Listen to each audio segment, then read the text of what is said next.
Yo, what is up? It's your boy Fitsteak with CB83 coming to you for another banger of a show. Shout out to everybody who is in here, in the chat, getting active. Shout out to the chat, to the members gang, everybody in here. I love y'all. Appreciate y'all. This will be a fun show. It'll be a fun show. I definitely will be dropping a link. I'm gonna bring people up probably one at a time, two at a time. We'll see how it works out. But we're going to talk about some of the moves the Miami Dolphins made over the weekend. Talk a little bit about the last preseason game versus the Tampa Bay Bucks, and also take some of your questions, concerns, takes, appreciation, whatever it is. We're definitely going to have some of you guys come up and just kind of chop it up with me for a little bit. So, like I said, this will be a fun show. Do your boy a favor, punch the like button on your way in. I did this last minute, but I kind of knew I was going live today. I just didn't know what time, right? So live at 5 p.m. A little late, but hey, better late than never, right? We're gonna get straight to it. If you're over on Twitter checking us out, be sure to pop in over here on YouTube as well. Subscribe to the channel, hit the like button for your boy. Like I said, I appreciate uh, all the feedback, whether it's good or negative, positive or negative, about the show. Any questions or concerns or anything you want to hear me talk about, please feel free to jump in the chat, in the comment, and let's get to it, man. But like I said, shout out to the homie Marino's Goat who was in here first. Fins up.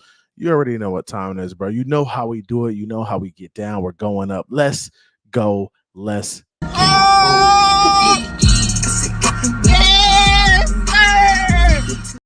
Yes, sir. We got 25 watching us right now. Punch that dang like button for your boy. Are y'all ready? Y'all see the emojis. Huge shout out to the members gang. Cat for Life in the building. Shout out to Cat for Life, the homie in real life. We've hung in real life. Drank, talk Dolphins. Shout out to the homie, man. We got to go up for Cat for Life one time. For the one time.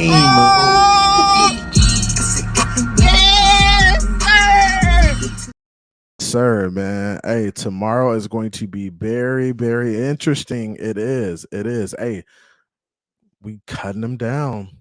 Chris Greer's done it again. He's created, put together a solid roster for the Miami Dolphins. So a really solid roster. And we're going to talk a little bit about that, and the moves we're making right now. Shout out to my guy Riggy in the building. 88 Riggy 88 says, what's good, bro? We in here. Shout out to the homie Riggy. We got to go up for the homie Riggy one time for the one.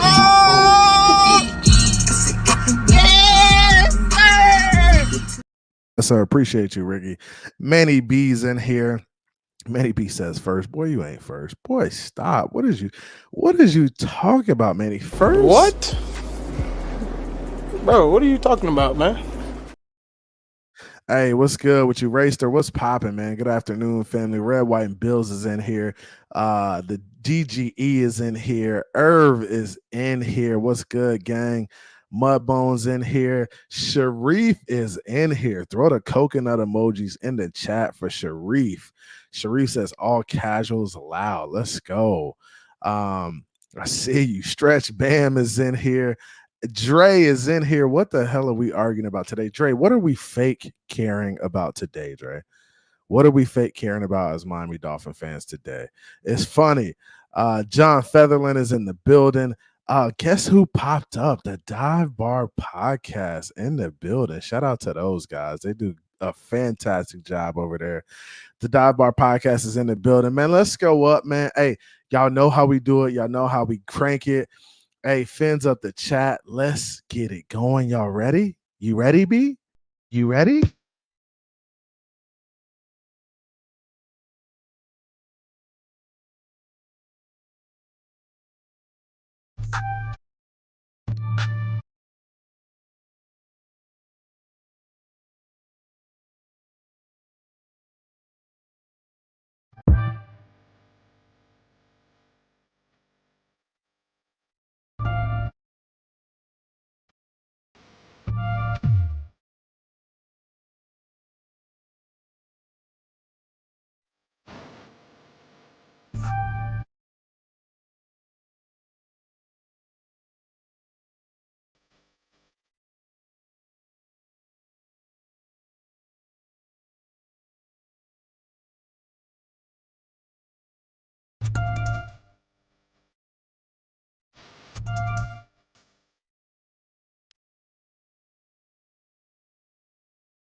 Yo, what is up? It's your boy Finn State with CB83A coming to you for another banger of a show. Shout out to everybody in the chat, everybody in the building. We got 50 watching us right off the break.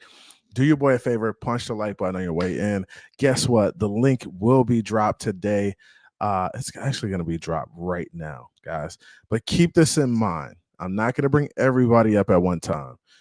If you want to come up, have some interaction, give me some of your thoughts on the Miami Dolphins, roster so far. What are you thinking in terms of cuts? Come up. I'm going to leave you backstage. I'll bring one or two up at a time, just depending on how it's going. Give me your takes, give me your thoughts on the team. And then I'm just going to be like, yo, I appreciate you coming through. And then we're going to rock it. I'm going to bring the next person up. So this will be a cool show to kind of interact, get some of your thoughts. Towards the end of the show, I may bring people back on. Like I may do like an open panel for multiple people as the show goes on, but we're just going to see how it works out first. But some news first. The Miami Dolphins have informed Mike White. My bad. They informed Mike White that they are releasing him, right?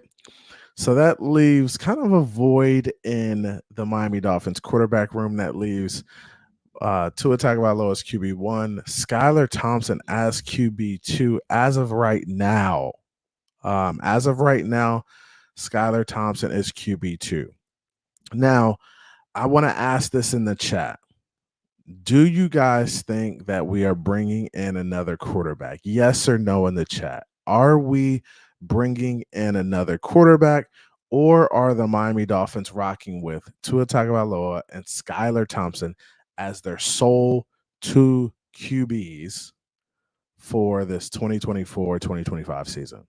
Yes or no? Is it just going to be two, or are we bringing in somebody? I gotta hear it. And shout out to Pittsburgh Dolphin, who's in the members gang. I appreciate you coming through and checking us out. The dive bar said mini bar in the back. Hey, we got some stuff on there. Hey, you know how we get down over here. If y'all really want to drink, if y'all really want to be about that bourbon stuff, you gotta holler at your boy. So let's hear it. Samuel, what's good with you? He says, hey, CB83. 72 undefeated says, shocked, soft ass Tua made the team. There goes December and January again, choking since 2020. We will see, bro. But I think you got it misconstrued a little bit. I really don't understand it. I'm kind of confused by the take. I really am. What? Bro, what are you talking about, man? Come again, man. Hey, we'll be okay. The wolf pack is here. Throw the wolf pack emojis in the chat for 72 undefeated. There's always a few. Guys. Context is in the building. Raster. So Glenn says, why does it make a void? Because honestly, the NFL roster is kind of set up for us to have three quarterbacks. And one maybe he's on the practice squad, one is inactive. But in that emergency situation where two quarterbacks go down, you have the ability to bring in a third. So that's why I say avoid. So a lot of people are saying that, yes, the Miami Dolphins are only running with two quarterbacks. Some are saying no. He says nope, not fixing the O-line. Stretch Bam says yes after cuts. Mudbone says, what's Jaelan Phillips status? We'll get to that. Cap says, are we or should we? That's a good question. Honestly, it's really, are we keeping 2 or 3? Are we is this going to be the sole quarterback room? Is this going to be it? Skyler Thompson and Tua Tagovailoa as our 2024-2025 quarterbacks. Stetson O says yes. Merrill, what's good with you? Merrill Harris says yes. K Salt says they probably bring back White, and that's a possibility. They could bring back White as a practice squad player or something like that. Maybe they find a way to get him back on a cheaper deal. There's still some leeway there. There's still some options. Glenn says we are not bringing back another guy. If we are, why get rid of White? Because there could be better options out there, Glenn. And I think if you're looking at other rosters and you look at, you have a scouting department that works, right? And they look at other teams play and they look at other quarterback play and they say, hey, this guy's most likely going to get cut on this team. Let's try to go after him. Let's talk to his agent, get his people on the line and see if we can make that happen. So there is the opportunity of that. Q, what's good with you? What's good? Oos, blessed Sabbath, y'all. Blessed Sabbath, blessed Sunday. I hope you guys are having a blessed Sunday. Cap says the dive is live, bro. Yeah, the dive is live. Reverend William Perry says do a poll, it'll be easier. Man, that's the thing. I gotta get on. I'm on StreamYards, and these polls are very difficult on StreamYard, so it's a pain in the butt. My man DG says yes, sir. So getting into the 2 quarterbacks, right? So Mike White is basically going to be released. We're going to save about $3.5 million in cap space. And Adam Schefter kind of came out and reported this morning. Was I surprised by the move? Yeah, I was a bit surprised. And I'm going to say I was surprised because I didn't feel like Mike White was playing terrible, right? I didn't feel like he was playing terrible. Now, could he have been playing better? For sure. But I'm thinking that the Miami Dolphins thought process is, hey, let's save this $3.5 million on a backup quarterback. He didn't see the field at all last year because Tua played all the games. And they're probably thinking at this point, hey, Tua's kind of shown that he could stay healthy. Let's rock with him. Let's let Skyler be the backup. Skyler kind of showed me a little bit in the Bucks game. He had a little bit of fire to him, right? And let me do this. I gotta give did I miss something? There we go. And we're gonna get to it, but let me shout out the Reverend William Perry first. He said he became a YouTube member. Shout out to my brother William Perry. Actually, me and William Perry have a great relationship. He hits me up, DMs me. I honestly was planning on going to the Buccaneers game. He was there. He hit me last minute. You should have told me earlier, dog. I would have popped in. But yeah, appreciate you, William Perry, for becoming a YouTube member. One of the day oneers. He's been around for a long, long time in the community, for sure. Got to go up for the homie. Let's go.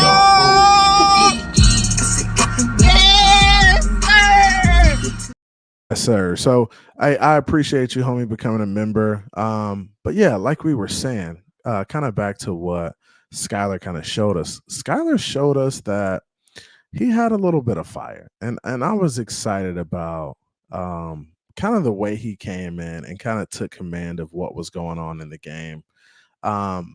Really, like, just being honest and transparent with you guys. I felt like Skyler has always been kind of gun shy in moments, right?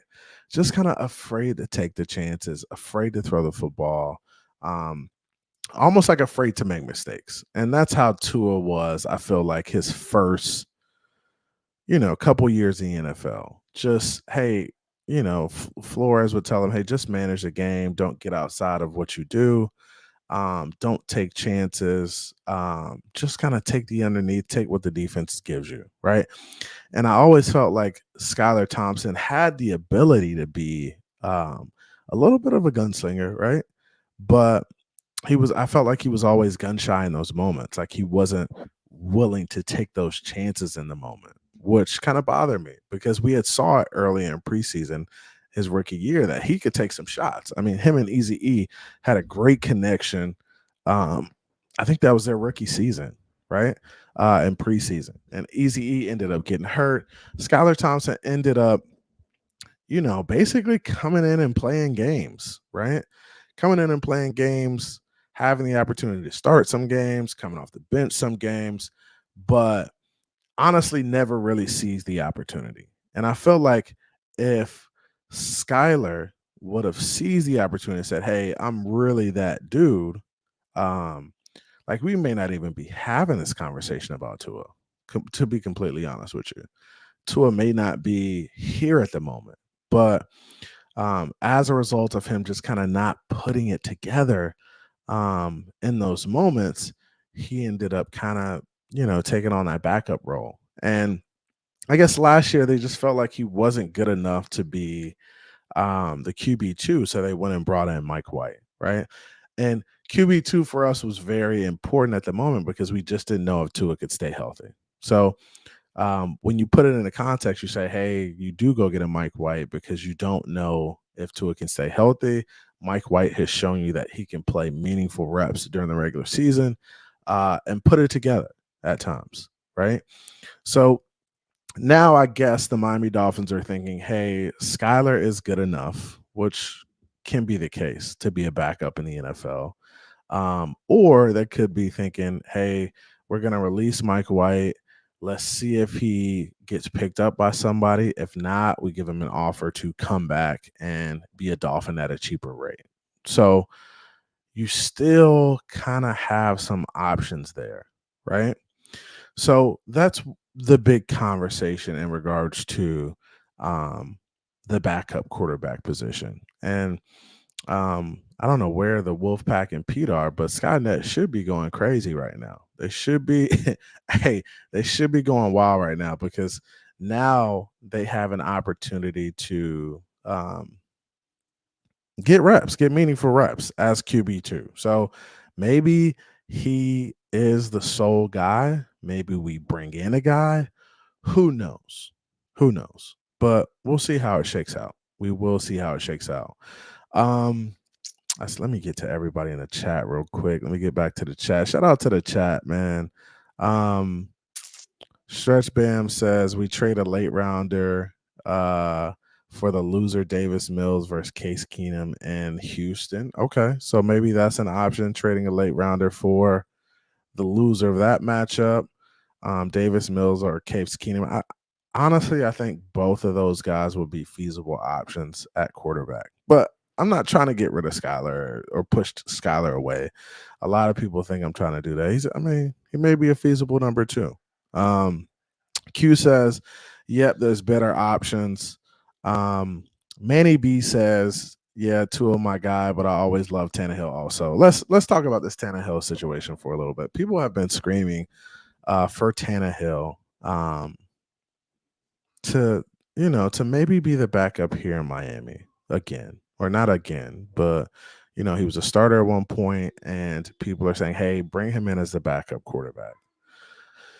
Do I think Tannehill's a good option at backup quarterback? I think he's a solid play. Do I think we spin the block for Ryan Tannehill and bring him back into the organization? I highly doubt it. I just think the marriage there, that relationship was severed, and I think it's over with now. And I think sometimes that happens in life. You have guys in the organization, and he didn't leave on a sour taste or sour note. It was just kind of like, hey, this just isn't really working out, right? So it didn't really work out, and I feel like at this point to be brought in as a backup also would be like, I feel like it would be like a slap in the face to him because he's been a starting QB in this league. He's also been a backup, but I think Ryan Tannehill looks at himself as a starting caliber player in the NFL. right? There's a lot of teams that have fringe guys that Ryan Tannehill could probably start over or go in and compete against. Now, do I think that's the case? I mean, yes, I think he could be on an NFL roster. No, right now, because he's not on the NFL roster. So I don't think the Miami Dolphins spinning the block for Ryan Tannehill is an option. Like Tannehill as a player, loved him when he was here as a Miami Dolphin. I felt like we always did him a disservice by not building around him like we did with Tua, right? Um, but it is what it is, and that's how that works out sometimes. That's how that works out. But realistic Washington fans, shout out to you, bro. What up, CB and everyone? What's good with you? SeasonedApple says 12-5 season, and we blow out Jacksonville. Whoa. I mean, I like it. I think the Jacksonville game will be a really good test for us because I think they're a good football team, whether people, acknowledge it or not. Um, you know, there's going to be a lot of people who say, "Oh, you should beat the Jaguars easily," and there's going to be people that say, "Oh, Tua should have a great day." Versus, bro, they're an NFL team, and they're pretty. They got pretty good talent, and they've played pretty good football, and they're well coached, and they got talent. So I'm not going to say it's going to be a blowout. Could it be a blowout? And this is the thing about Miami Dolphins, right? People say CB83 sells hope to Miami Dolphin fans. Nah, I really don't sell hope, right? I'm just telling y'all on any given day, this Miami Dolphins team can beat anybody they put their mind to, right? Anybody they line up against, they can beat them. Also, they could lose to anybody either. I mean, they could also lose to people as well. But this team is really talented and they're coached well. And typically, when you have talent, you're coached well, and you have a good system in place, you usually have the opportunity to beat teams, good teams, right? So yeah, people say I sell hope, but when I say I really do think this Miami Dolphins team can beat anybody, I truly believe that wholeheartedly.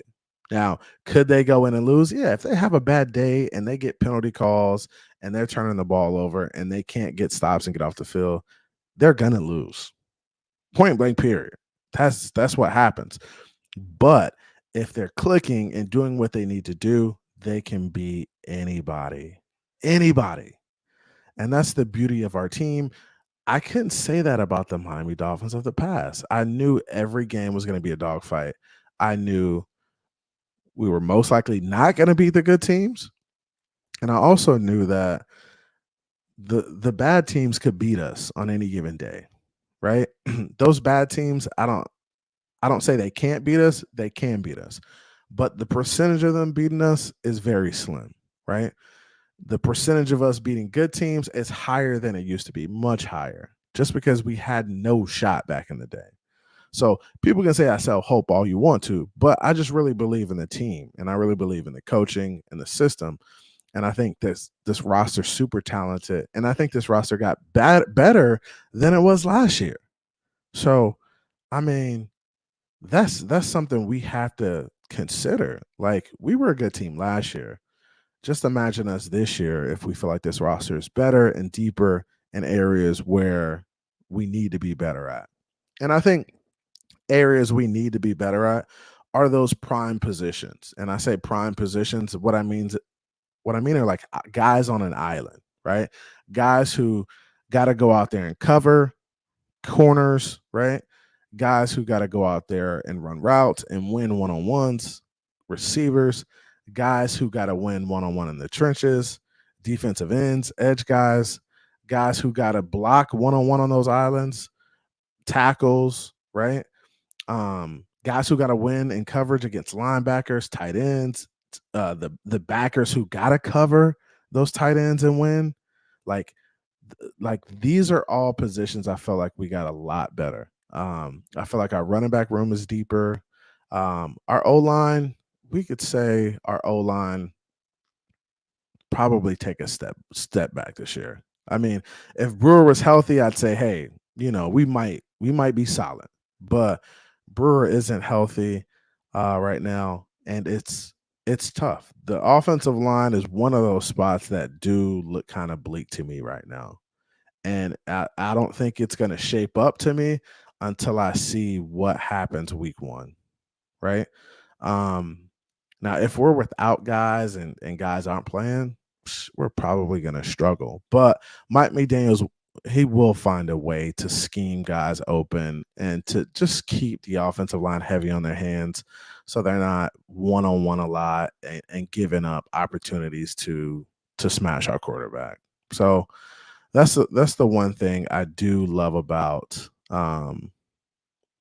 Mike McDaniels, that he's a good play caller. He understands the concepts.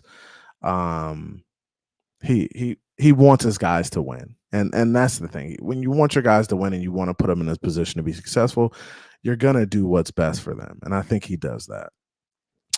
The Dive Bar Pod says, need an O-line move like we need air right now. Yeah, we could definitely use it. And we just kind of talked about that. Like, we could use an O-line move. Now, do I think it happens? I think it does. With all the guys we got banged up, with all the guys that we have missing right now, not practicing, not playing in preseason, I think there's a move on the horizon. Is it a big splashy move? I don't think so. I don't think it's going to be a splashy move by any means, but it's going to be a move to get some guys in the building who can help this offensive line be better. And I think that's what it's about. Glenn says trade for a real offensive lineman. I hear you, Glenn. I really do hear you, bud. Getting down here, man. I'm trying to get caught up. I see you guys. Down here. I put the link in the chat, guys. If you want to come up for a little bit, chop it up with me. Don't be scared, man. I don't bite, no homo. I don't bite. So feel free to come up, chop it up with me. I see DGE in the chat. Pop through, homie. He said they cut Mike White during the fourth quarter. They ain't wasting no time. Man, killing Mike White. My man Context says Skynet is still online. I hope so. Okay. Hey, I hope them boys still available, man. I hope they still around, man. Hey, shout out to the homie Manny Madness in the building. Manny, what's going on, man? What's up, man? I don't know. I heard you talking about being scared, so I was like, you know what? Let me stop being scared. Yeah, there we go. There we go. How you I feeling, was a little man? scared. I'm good, though. I'm good. You know, I think, you know, it looks like we got an easy schedule. You know what I mean? A lot of people trying to gas it up, acting like some of these teams is good when they're really not. You know what I mean? I hear you. Like, and people talk about the schedule a lot, Manny. Like, and you know, the strength of schedule is a thing. I just don't get like bogged down by it because I know these teams are NFL teams. Some can be good, some can be bad. I think Yeah. a lot changes during the season too, like with injuries and stuff like that. So it's just kind of hard for me to like go full in on the strength of schedule stuff because it changes. I'm with you. I'm with you. It definitely changes, but you know, just looking at teams overall, like I feel like teams historically type shit. Like, you know, I see Oakland sometimes, and I'll be like, "Damn, that's an easy dub." Oakland, even when they're doing good, they're not good, bro. Like, let's just stop it, bro. The Jets, stop it. I don't care who they got. I don't care who they got, bro. Just stop it. That team is not gonna do good this year. I don't care about Aaron Rodgers. I feel like Aaron Rodgers, he's done more drugs than play football in the past 2 years. Oh man, killing him. Aaron Rodgers It's ain't getting true, no dog. love over here. I feel like that them drugs is getting to his head, and he's doing the psychedelics, which yo, that shit gets in your head, bro. And he's in for a rude awakening, bro.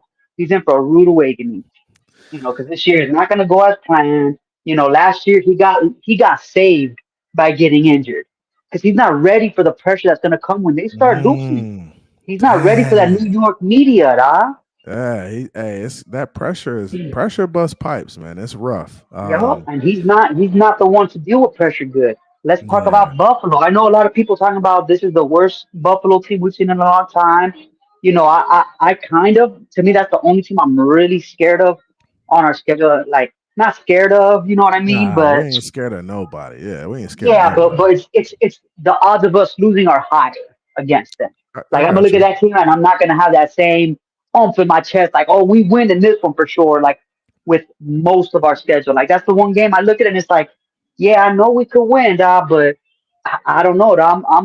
I'm starting to think even people want to give Josh Allen the credit. I think it's just the coach, bro. The coach is solid, bro, and he's on the hot seat for I don't know what reason because he's the one that's got them to where they're at. It's not Josh Allen. Yeah. Josh Allen is overrated. You know what I mean? He's he was nothing without Stephon Diggs. Now he Yeah. don't got Stephon Diggs. You know what I mean? Was another team out there getting all this hype, bro? Houston, bro. Yo, we are going Oh to smash man, Houston, hey, bro. people give Houston a lot of love right now. And honestly, I Dude, can look. I understand that they have a young and promising quarterback, right? Young quarterback, rookie quarterback. He played well during his rookie season, but man, they so give does these Sam teams, Darnold. bro. They give these teams so much hype Bro, after the rookie outing. Carson It's Wentz had crazy. a great Carson Wentz had a great Great. rookie season, bro. Yeah, yeah. And I think You know, a lot of these quarterbacks have great rookie seasons. I'm looking for quarterbacks who could put together 2 to 3 really good years. And that's when I'm like, yo, that dude's legit. Because I know that quarterbacks can go out there and have a really good rookie outing. Like people talk about, oh, Jordan Love and like CJ Stroud. Like CJ Stroud was carried by the run game in the playoff game. That's They another one literally too. Jordan Love, bro. Jordan yeah. Love is booty, bro. He's booty. People talk about he's got more playoff wins, And but I he beat nobodies. Like we had and to play Manny, Kansas City, bro. I'm not going to troll these people and say he's booty, but I'm going to He's say booty. He's like overrated. I'm it saying he's like, definitely overhyped right now. And yeah. when we look at let's say 2 years ago or 1 year ago, like nobody was saying that Jordan Love was better than Tua. Nobody in the world was saying that a year ago. But this dude has one good year and they're like basically praising him. He gets one of the largest deals ever. It's just blasphemy to me. I don't understand it. But But then you just gotta I look just at his look, go look at ahead. that division, bro. That division is too like, man. Yeah, I the don't know how division's trash. when they made divisions because there used to be what another division, right? We used to have Indy on our side, right? Yeah, yeah. Yeah. What happened, bro? How did we not I get put don't in the know. South, bro? How I did we don't. not get put in the South with Houston and Jacksonville, dude? I would have loved Oh, to be in that yeah, division, bro. yeah. I would have loved to be Houston, in that division Jacksonville. too. Who else is there? Tennessee, bro. Oh my God, how did Indy? Where they're north, they're up there. You know what I Yeah, mean? How did they get that South spot? They should have they, gotten the East. They up there with yeah. them. But it's all right though, because I mean Ah, the East has some great rivalries, right? The Buffalo Bills, the Jets, the I think that had a Patriots. lot to do with it. Are all great rivalries, and I'm looking forward to this season. I think a lot of people will say, "Oh, the Dolphins maybe won't be as good as people think they'll be." Like, "Oh, they're overhyped. They got all this talent, but they can't put it together." But I think our team is going to sneak up on some people this year, and I'm for sure thinking that we make a deep playoff run because we're going to win the division and as a result of winning the division, we'll have that home field advantage. We're gonna get the 1 or 2 seed, get that home field advantage. Hopefully, we get the 1 seed, get that home field advantage all the way through the playoffs, and just run through people, right? And it may not be easy, right? And I'm not saying it's gonna be easy, but us having home field advantage throughout the playoffs gives us a crazy advantage that we really do need. We really do need it. And let me just do this real quick. Shout out to the homie Kevin Lee with the $5 donation. He says early week 1 score prediction, guys. Jacksonville 38-31 Miami wins. Man, that's a lot of points, man. I like the prediction. It's a lot of points. I'd like to see our defense hold Jacksonville to around 21. Yeah, I don't like that prediction, bro. I I would don't want like teams to them. be able to score on us, man. Yeah, like our defense, bro. I don't want to get in these shootouts anymore. And that's people say I'm hard on the defense. I am. I want our defense to be better, right? Um, of course, Absolutely. our offense is going to score points. I just know it's hard for offenses to go out there and score 38, 31 points a game on average. That's difficult to do in the NFL. Nobody's doing that. It's hard to Yeah. do. Nobody's scoring that type of points per game. So I want our defense to be able to stop some teams, like create and some and turnovers. against a team like Jacksonville, we should be Yeah, able to get our turnovers in, man. If week one is going to say a lot about our defense, it is. I think so that too. we're not going to. Well, we might be because I was about to say we ain't going to be healthier than we are week one, but we're going to see about health wise. But man, Jacksonville, they're the turnover team, bro. We should be able to, bro, get at least three out there. A Uh, fumble, two interceptions, two fumbles, an interception, something. yeah, man, I'm with you, man. Honestly, I want to see our defense create turnovers and get stops and get off the field on third down. If we can keep teams behind the chains, if we can keep teams into like third and long situations, if we get teams in the 3rd and 9, 3rd and 8, 3rd and 10, bro. At that point, we can tee off, and then Uh, our secondary can cover and do their thing. We can that get sounds after the good, quarterback. CB. And I don't know the stats exactly, but just based on memory, bro, we had teams in that position a bunch, bro, third and longs, and they get it. I sometimes feel better looking at teams that are third and short. I feel like our success rate is better on third and short than it is on Oh third no, and long. I don't. Our No, success no rate is way. bad on third and long, man. I They get it every time. well, no, that's but that kind of changed a little bit towards the end of the year last year. I felt like, and not the end of the year, but like the second half of the season where Ramsey came back, I felt like we were getting off the field and getting those stops in those third down situations, those third and long situations.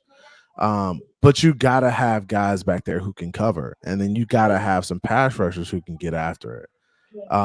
So I think that's kind of the give and take.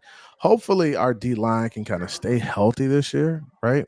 But I feel like we got more depth. You got They're not even more. healthy going in. I know, and it's You tough. know, Jalen Phillips isn't in there right away. I mean, he's going to be working his way when in on a pitch when do you count. think he starts? I think Jalen Phillips will be back probably around week 4, week Like 5. Tennessee, right? Yeah, I would think week 4 or week 5. It's gonna take him a little while to get into a groove. And I think that's part of it when you're coming back from that type of injury. I think he's going to, get reps and kind of ramp up. But I think around week 4, I think he should be kind of ready to go. I mean, I think that would be ideal for us for sure. What's your thoughts? Now let When me. do you think he comes back? Oh shit, I think that sounds about right. Like I'm thinking that Tennessee game is his first back. Yeah, yeah. You know what I mean? Tennessee is week 4, right? Yeah, and Is it's a that? good game. You know, it's a game where he could go out there. You know, what I don't want is from. I don't want to say it, man. I don't want to come back to that Buffalo game.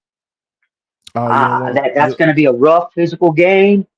Yeah, yeah. You know what I mean? Like I needed to go against a team like Tennessee, like last year, where they're physical, but I don't know, man. They're just not. Ah, man, I don't want it, bro. It's, when he's on the field, when Man, he he's on the sound field, nervous. every time a player goes down, I'll be like, oh my god, it's Jalen Phillips. Oh my god, it's Jalen Oh Phillips. no, You yeah, yeah. know, just And we like on just offense, whenever same thing. When people go down, I'm automatic like, oh, so is it Tua or is it Armstead? Who's yeah, down now? And it's yeah. always something. Hey, but man, I appreciate you coming through, Manny. I wanted to do this. Let me give another shout out to Kevin Lee with the $5 donation. He said, it's gonna be like week 1 last year, guys. High scoring. I don't see our D getting a groove until week 4 to 5. Miami put up 38 last year, week 1 on the road. We did, right? So, and I'm not saying we can't put up 38. I just think our defense needs to be better earlier this year. We can't wait till week 4 or 5 to get going. Like we got Buffalo coming in week 2. And We need to honestly, click. we need to be clicking around week 2. We need to be playing good football defensively because That's something in order that for last year, bro. yeah. Last year we just kind of struggled getting into a groove defensively. Like there were people um calling for Vic Fangio to be out of here. Like, bro, what is this dude doing? But once Ramsey came back, it kind of started to come together. So we'll see, man. Hopefully the defense is better earlier. I'm expecting those guys to come out and play well right away. There's just too much talent on that defense, too much experience, too much veteran leadership on that defense for us not to be rocking week one. Offenses take a little bit longer to get going. So Jacksonville's not going to be at full steam in week one. Their offense isn't. But our defense is going to be ahead of the curve. They've played against our offense in practice, which is half the battle right there. Practicing against guys who can beat you, and our guys can beat you straight up. So I think that's half the battle right there. And hopefully our defense comes out ready to go. That's what I want to see. But hey, Manny, I appreciate you coming through, bro. Yes, sir. Yes, sir. Hey, I'll come be, through I'll the be, I'll be watching, bro. I stay up, watching. I'll watch sometimes even after I don't catch the live streams. yeah. I Appreciate what you appreciate guys you, do, bro. bro. I'm gonna be listening. I'm gonna be in the chat, dog. Look out for some of my crazy comments, bro. I got you. I got you. Appreciate you, Hell bro. yeah. Shout out to the homie Manny for coming through. Hey, we got a newbie in the back. Hey, Rex, what is going on? Shout out to you, bro. How you feeling? I'm doing good, bro. How you doing? Doing good, man. What's going on, man? How you feeling about the Miami Dolphins and these cuts, man? Listen, we need the Super Bowl this year, man. I've been waiting too long for this. And the boy Tua, I told you this at the end of last season. You got to be Mhm. able to run the ball. If you look at Pat Mahomes, he'll have games in the playoffs where he got 225 passing, but he didn't ran for 55 yards. And they say, well, he the greatest ever. And I'm not saying he's not a great quarterback, Yeah. but Tua, like you run, I mean, you have 3 yards rushing where I need you with 200 yards this year rushing. That's not Mhm. asking a lot. Yeah, and I 200. don't. Yeah. And I Rex, I like that take. I like the 200 yards. I mean, that's only like 5, 6, 7 yards a game. That's nothing crazy. And I think It to expand the offense. yeah, and it does. It does, and I think that's the good thing about Tua kind of pulling the ball down and taking the opportunities is that it makes him a threat, right? It's like having guys on the basketball court who don't shoot. It's like, bro, Yeah. people are just gonna sag off on you, and they're not gonna pay attention to you, and it just allows them to like chill, right? They're thinking, oh, he ain't gonna take off. He's not. We're not worried about him.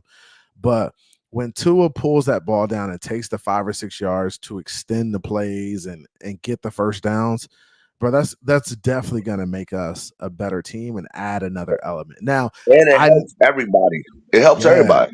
it does. It does. It helps everybody. It helps the receivers because now the linebackers and the safeties are thinking, hey, if he takes off, I gotta come off this guy and go play Tua. And if Tua says, oh, I'm gonna stop at the line of scrimmage and make a throw, he could catch some guys off guard. So I think that's an important aspect of Tua. And I see him working on that in camp. I see him working on, pulling the ball down and taking the opportunity. So hopefully we see that. I think that does add a different element to the Miami Dolphins offense that we really haven't seen yet, for sure.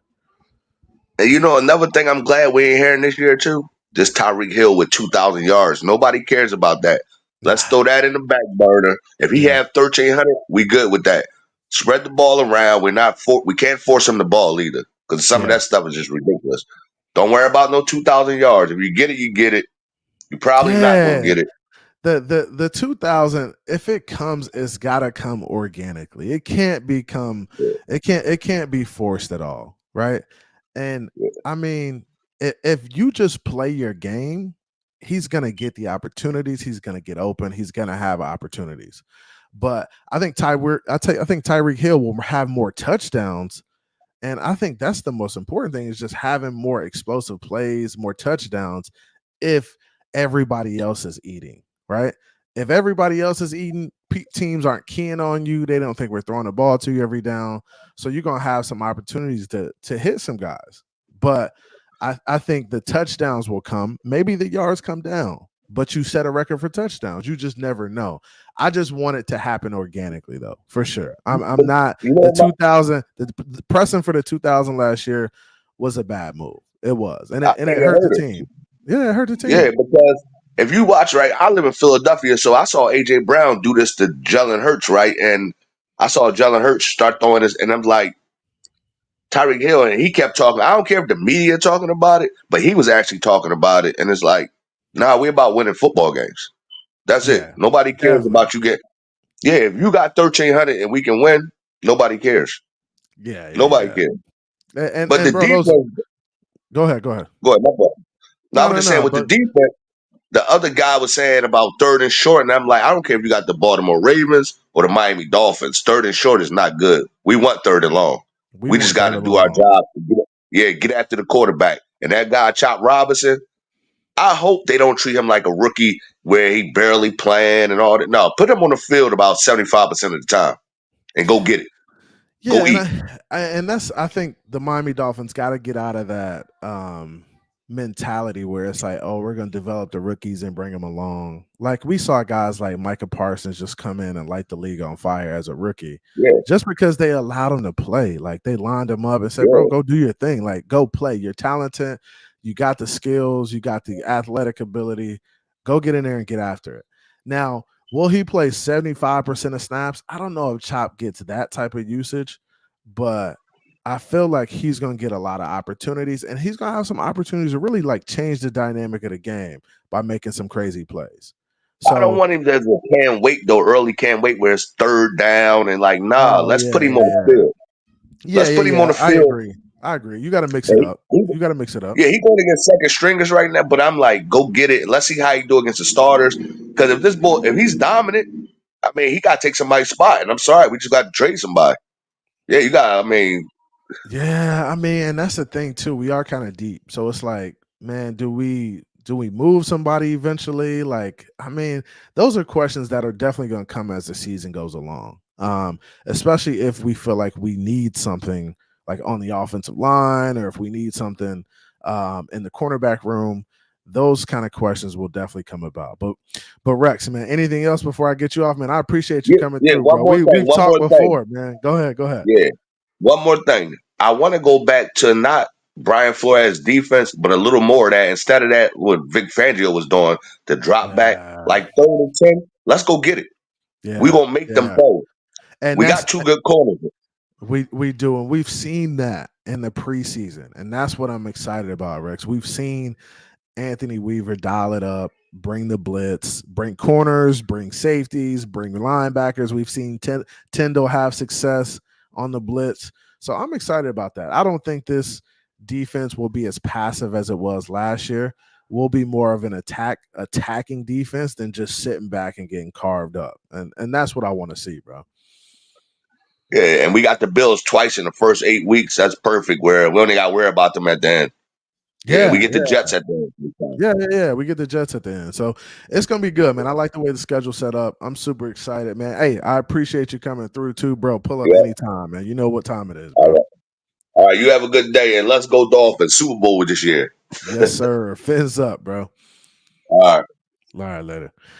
Shout out to the homie Rex for pulling up, man. We got to get through these donations. Shout out to Kevin Lee with the $2 donation. He says, do we keep only 2 QBs now or grab another one? I think we're going to grab another one for the practice squad. We'll see what happens. I think we're definitely going to grab another one, though. And it'll be a practice squad guy. It won't be guys that count against our active roster. But in the event that we need one, no, it'll be an emergency quarterback. But Kevin Lee, I appreciate the donation, man. We got to go up for the homie one time.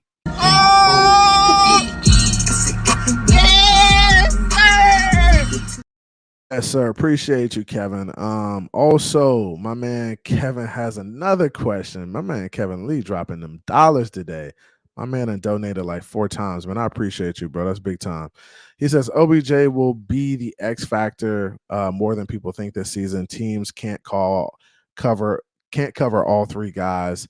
One will always be open. I agree with you. I think OBJ, we may not have him during the first half of the season, right? We may not have him during the first half of the season, but if we get him on the second half down the stretch where we need him most in that playoff run, I think we'll be fine. And we got guys who can step up in the meantime, like Malik Washington and Easy E. These are guys who can step up in the meantime and just kind of fill those voids, right? Those guys are more than capable of being that third wide receiver, third and fourth. Maybe it's Craycraft, maybe it's Barrios. We don't know, but we have more than enough guys that can fill that void. And appreciate the donation, Kevin. We got to go up. Let's go.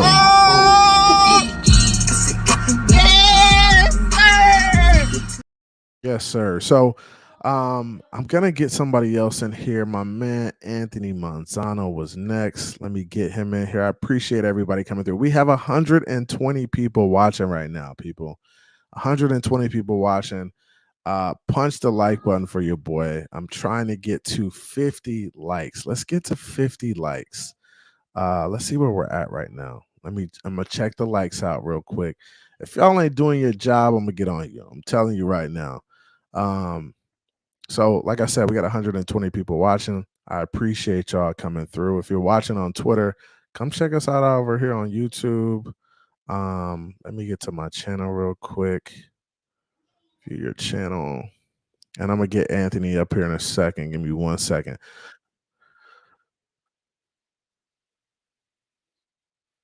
So it says we got 72 watching on YouTube. We got 51 likes. Perfect. So we have 51 likes.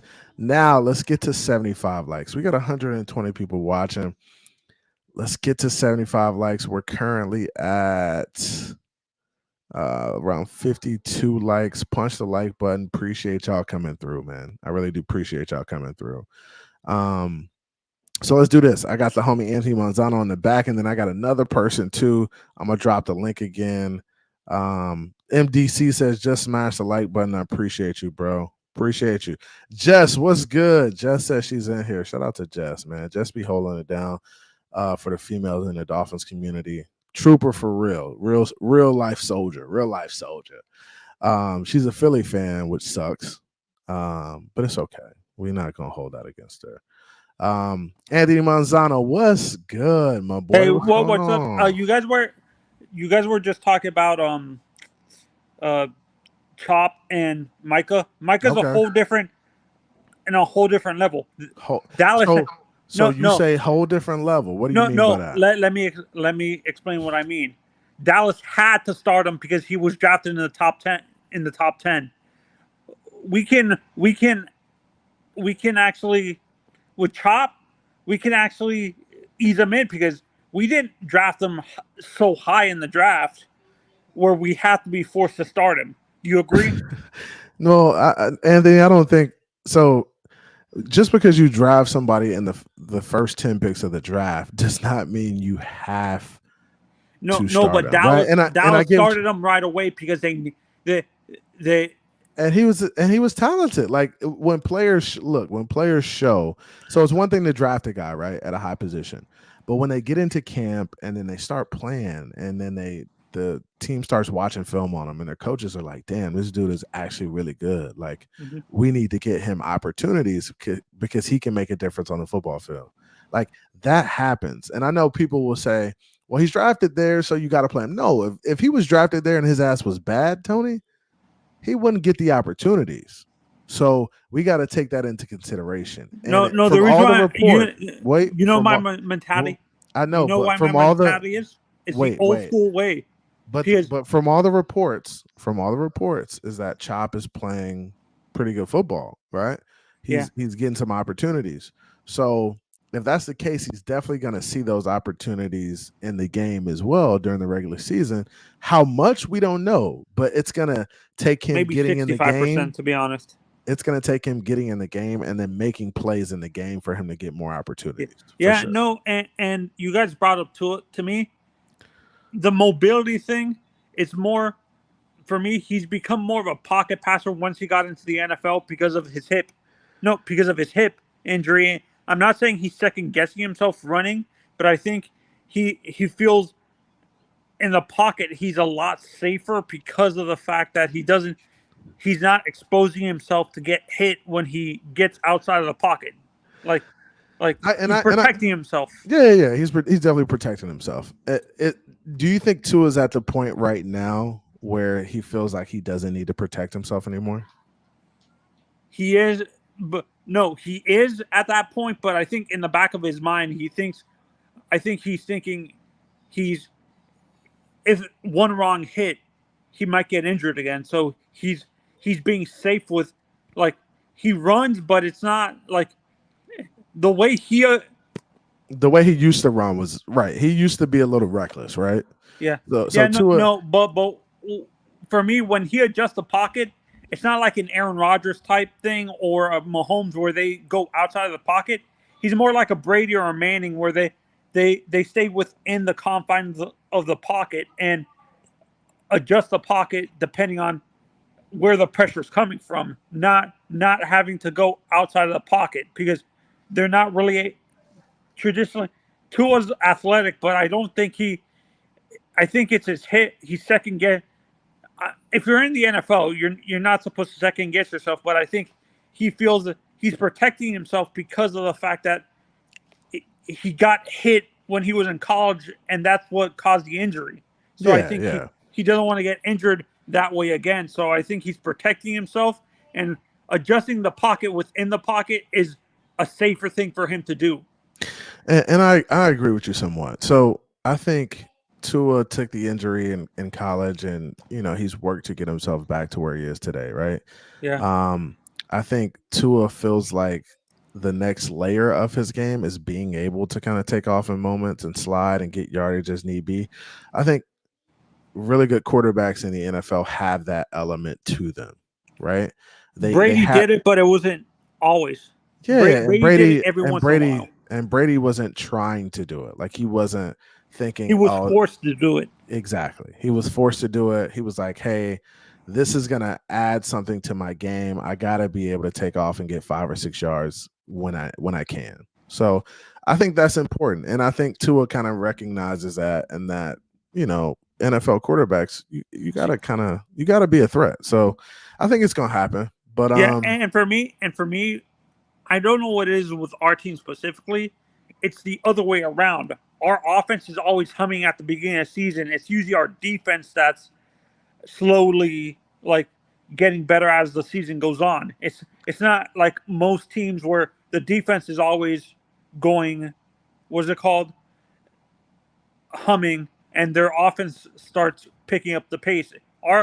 Why is it with the Dolphins it's the other way around? Our defense is usually bad at the beginning of the season and starts getting better.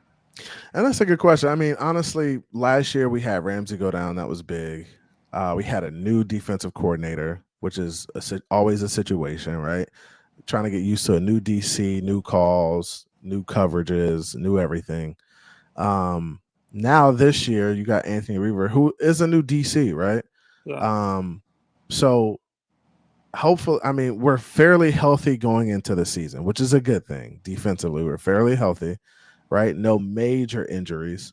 But I think this year defensively will be different. And I'm going on record saying that this defense is going to be a lot better earlier than it was last year. So yeah, I expect this defense to be better right off the break. Do you think it's going to be a carbon copy of what you saw with the defensive coordinator do you think he's going to bring aspects of the defense, or is it going to be a copy and paste where it's going to be the exact same thing? You said defense from last year to this year? Oh, no. I'm talking about Anthony Weaver. Do you think he's going to do a copy and pasting where he's going to copy the exact same defense that they had in Baltimore and bring it over here, or is he going to bring aspects of that defense? I think it's going to be aspects. It's going to be aspects of what he did in Houston and also what he did for Baltimore as well. He didn't call the plays in Baltimore, but I'm sure he likes the way those guys play defense because they play defense well, right? So he's going to bring some of that into the fold. He's going to bring some of what he brought from Houston, but he's also going to tailor it to the personnel. Like, I feel like our personnel is a little bit different from what he had in Baltimore and Houston. Do you think we're going to play more zone or man to man with our personnel? I think it's going to be a good mix of both. And I think you want to keep teams guessing. Right. And I think is our base going to be man to man, or is it going to be like our coverage base? Do you think it's going to be? I would say our coverage base is going to be a zone or like a cover 2 man. Right. Like man match, like you saw with Alabama, kind of. Yeah. Like man matchups underneath with 2 safeties over the top, or cover 3. Right. I think those are coverages. Or quarters.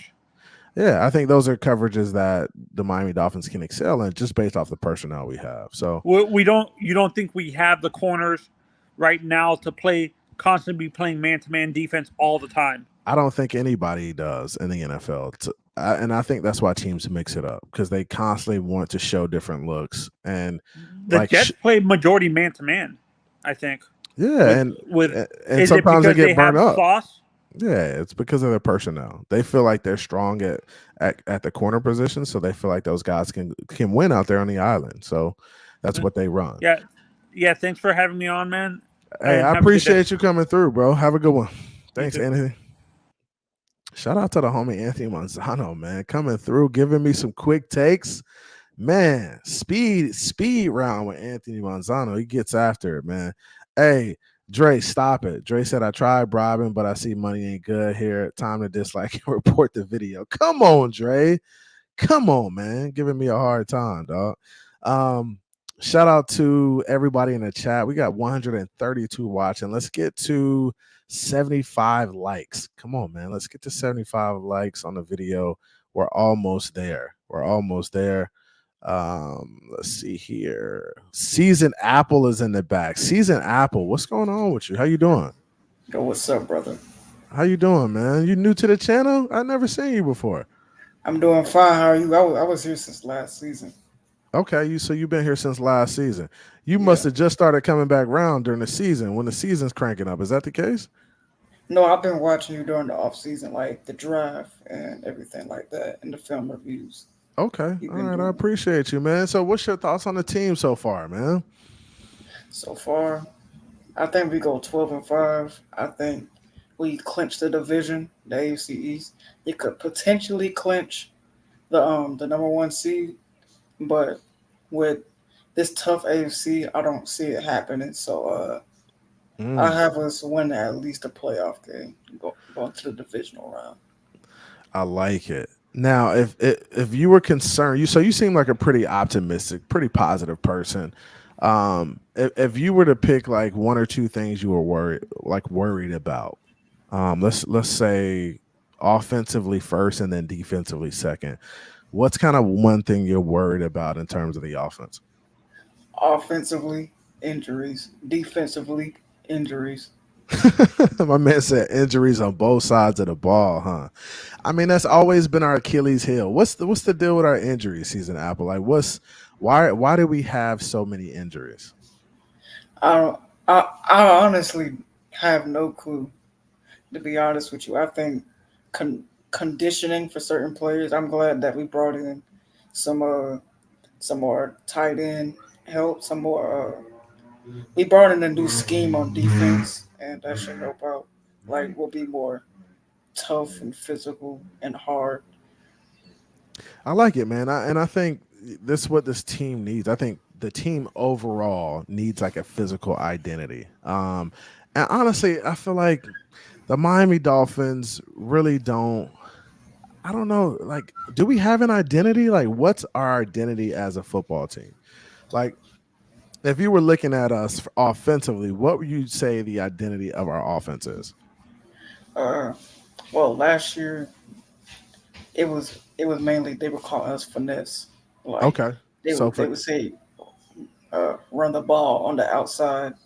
Uh, Pressure gets close in, run out of bounds, stuff like that. That's what they said. But like with Johnu Smith and everything, this new mentality we have, I feel like we'll be running over tackles like a Mack truck this season. I like it. I like it.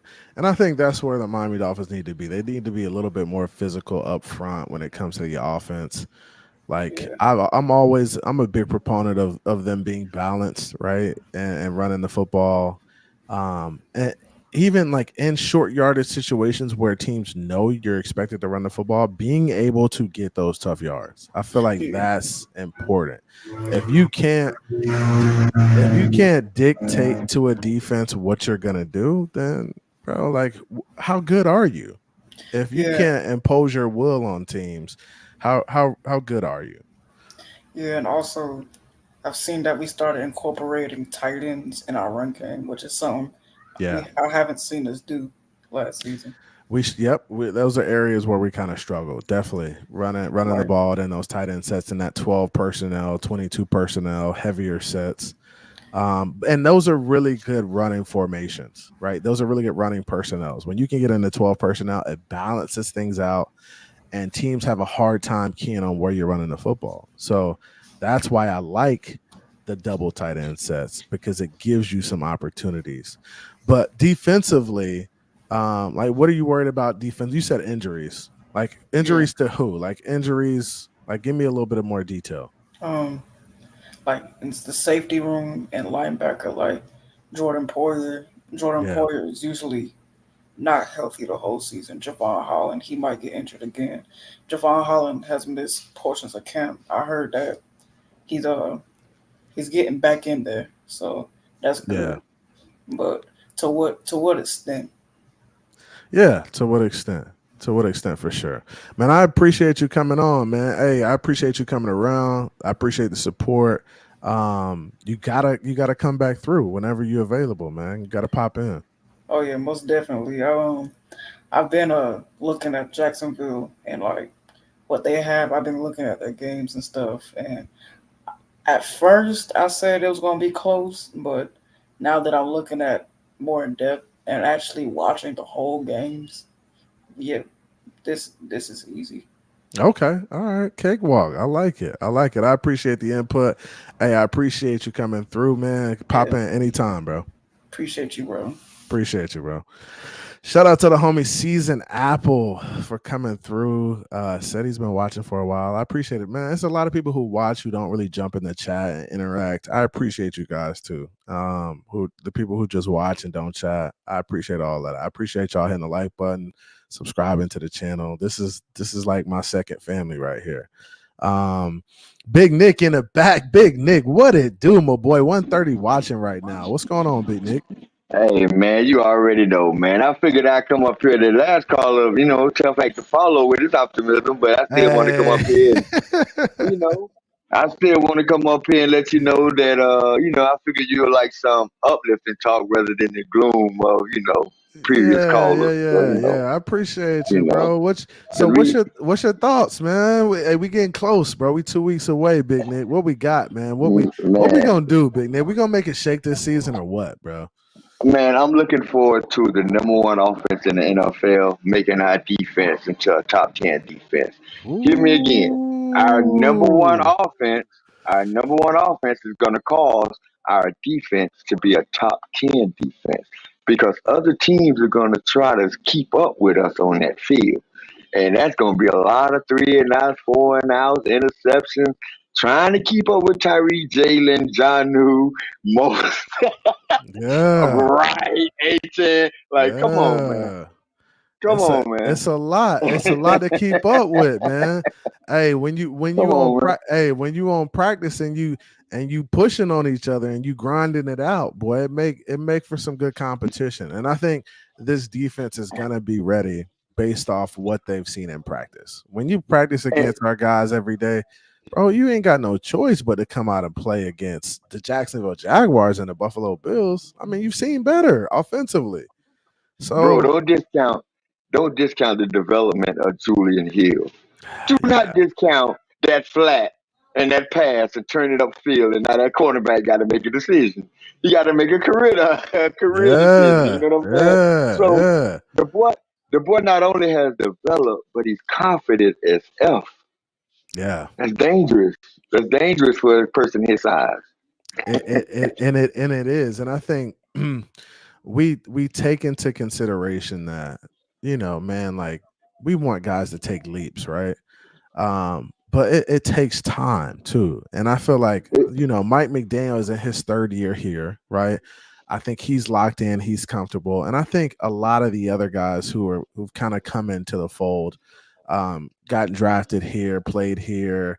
Even the guys who are just getting here, I think those guys are kind of getting comfortable too with the scheme, with what they're supposed to be doing, with their expectations. And I think this team is going to be primed for like really doing something special based off what we've seen so far. Now we faced some adversity in the past, the injuries, Yeah, all this other stuff. yeah. Like we've What kind of went through it all, right? Well, you asked that question, right? You asked that question. What do the last caller believe was the primary reason for the injuries, right? And Yeah, he called off some things, conditioning or things. No, the primary reason for our injuries that I would say is because during this rebuild, the one thing that we was lacking was quality depth. When Yeah. you don't have quality depth, your starters are going to tend to play a few more plays More than reps. necessary. Yeah. The human body can only take so much, right? And Yeah. so by Channing Tindall not being able to get on the field, Jerome Baker got to come back earlier than was deemed, we needed him to. Yeah. Remember? So it's a lot of situations like that has happened to this team. But now that we have the best GM in football who every single year has Mm. addressed our deficiencies on this team, and now he says, let me get some quality depth so I can make these players interchangeable, and nobody should be playing 1,200 defensive snaps. Ooh, I hear you, Nick, cooking right now. Man, hearing that quality depth piece is big because last year Chubb and Phillips played a ton of reps, probably about 80 to 90% of the snaps. For edge guys, that's a lot because they're coming off the edge every play. We got to find a way to be able to rotate guys in and keep guys fresh. I mean, that's how you should be doing it. You should be deploying your defenses in platoons. You should be making substitutions defensively as you see certain downs in certain situations. Bro, I'm with you. Like we got to be better there. And I think Anthony Weaver is going to do a good job of just making sure that the Miami Dolphins defense is fresh and that they're not getting too many reps. That's important, Big Nick. And you ask, like, what is the identity of this team, right? And I always try to be a little bit more different, optimistic. But on this note, I'm gonna be realistic, and if you think about it, it is true. The identity of this team is elite. We got we Elite. got an elite freaking team, man. I don't care what nobody say. We got an elite team, man. Elite, The, huh? the rest of the NFL know it. Everybody They got know. to line up against Tyreek and Tua and Jaelan. They know it. Yeah, It's our yeah. fans who have to be convinced of that, man. We got an elite. We got a top 3 team, bro. I don't We care what do. nobody say. Top All 3 things roster. equal. Yeah. All things equal, if we line up every day and everybody's ready to go. Oh, bro, All things, nobody, man. bro, let's go. I'm Come taking on, my man. team. I'm taking my team over anybody. That's what I'm telling Bro, y'all. we got a top 3 team. I'm taking my Like, team over anybody. bold prediction number 1. Bold, and I come back later and get some more. Bold prediction number 1. We sweep the AFC East. Woo! Hey, Nick, you cooking right? Sweep them. Hey, man, the Wolfpack don't like that. The Wolfpack, throw the Wolfpack emojis in the chat. They don't like to hear stuff like that, man. With an addendum, That's tough. I'm allowed one addendum. Okay. Everything's sold up. We do play them chump boys up there in New York, week 18. Okay. And we might have everything sold up. You know what I'm saying? That's the only addendum. I hear you. If it ain't sold up, we undefeated in the division. I hear you. Man, Write it Nick, down, take a picture. Write it down, take a picture. Big Nick, I appreciate you coming through as always, love, bro. Last one, and just a freebie. Okay. Just a freebie. Tua, NFL MVP. Ooh, they hate it. They don't like it.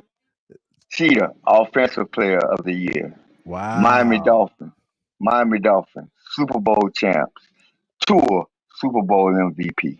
I'm out. Drop the mic. He's out of here. Hey, appreciate you, Big Nick, for coming through. We got Jankity Jim with the $2 donation says CB at 7,200 feet and wants the link. Hopefully he's clicked the link. I've got the link in the chat. Hopefully he's here. The Wolfpack, y'all ain't got to run for me. If you got negative takes, come up. Give me your negative takes. I'm all for it. We got 130 watching right now. Do me a favor, punch the like button. Like I said, I appreciate everybody coming through and checking it out. Sunday show. Be sure to subscribe to the channel if you haven't already. We do this often over here. We drop the link. We ain't scared of nobody, right? This is what we do.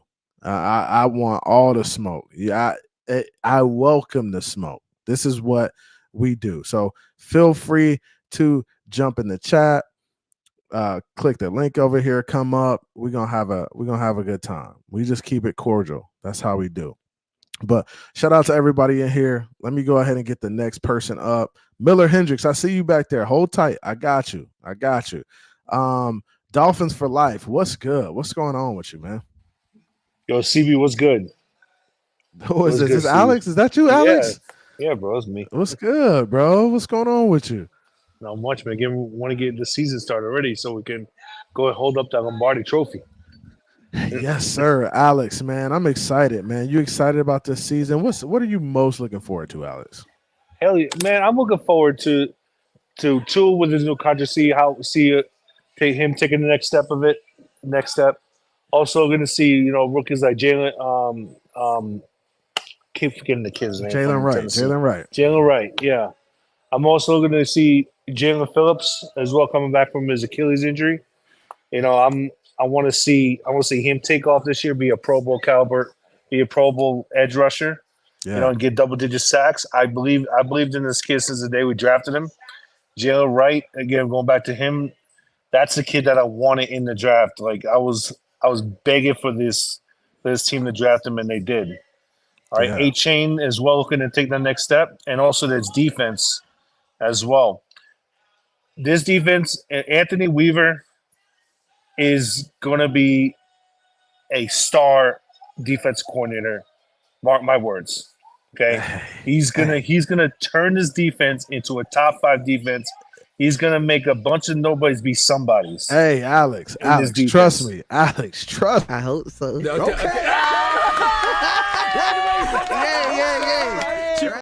Hey, we need it. We need it, Alex. We need Anthony Weaver to unlock this defense, man. I think unlocking this defense is the key to the Miami Dolphins season. We've had a decent defense in the past, right? When Flores was here, we had a great defense, but our offense was abysmal, right? The key to this team this season is unlocking this defense. If we unlock this defense and they show up and they're a top 5 unit in the NFL, we will win the Super Bowl. Point blank, period. I'm telling you, if they come to play as a unit and they find a way to stay healthy, this team will be crazy. I'm telling you, Alex. Hell yeah. Let's go. Miami has the Dolphins, the greatest football team. Screw the Cowboys. Let's Screw the go. Cowboys. All right, because I got a Cowboy fan I work with. He's right here next to me. Oh, really? You at work right now? Yes, I am. My man on the job holding it down, man. Alex, I appreciate you coming through. You got anything else, bro? Also, the thing with the offensive line. I want to, if I could touch on that just for a minute. Yeah. Let's talk about it. I think the offensive line, has me a little worried. Okay. But I do believe that they will be better than what people think that they are. They were. I said this last year going into the season. Everybody was worried about the O-line, but they were a top 10 unit the first 10 weeks of the season.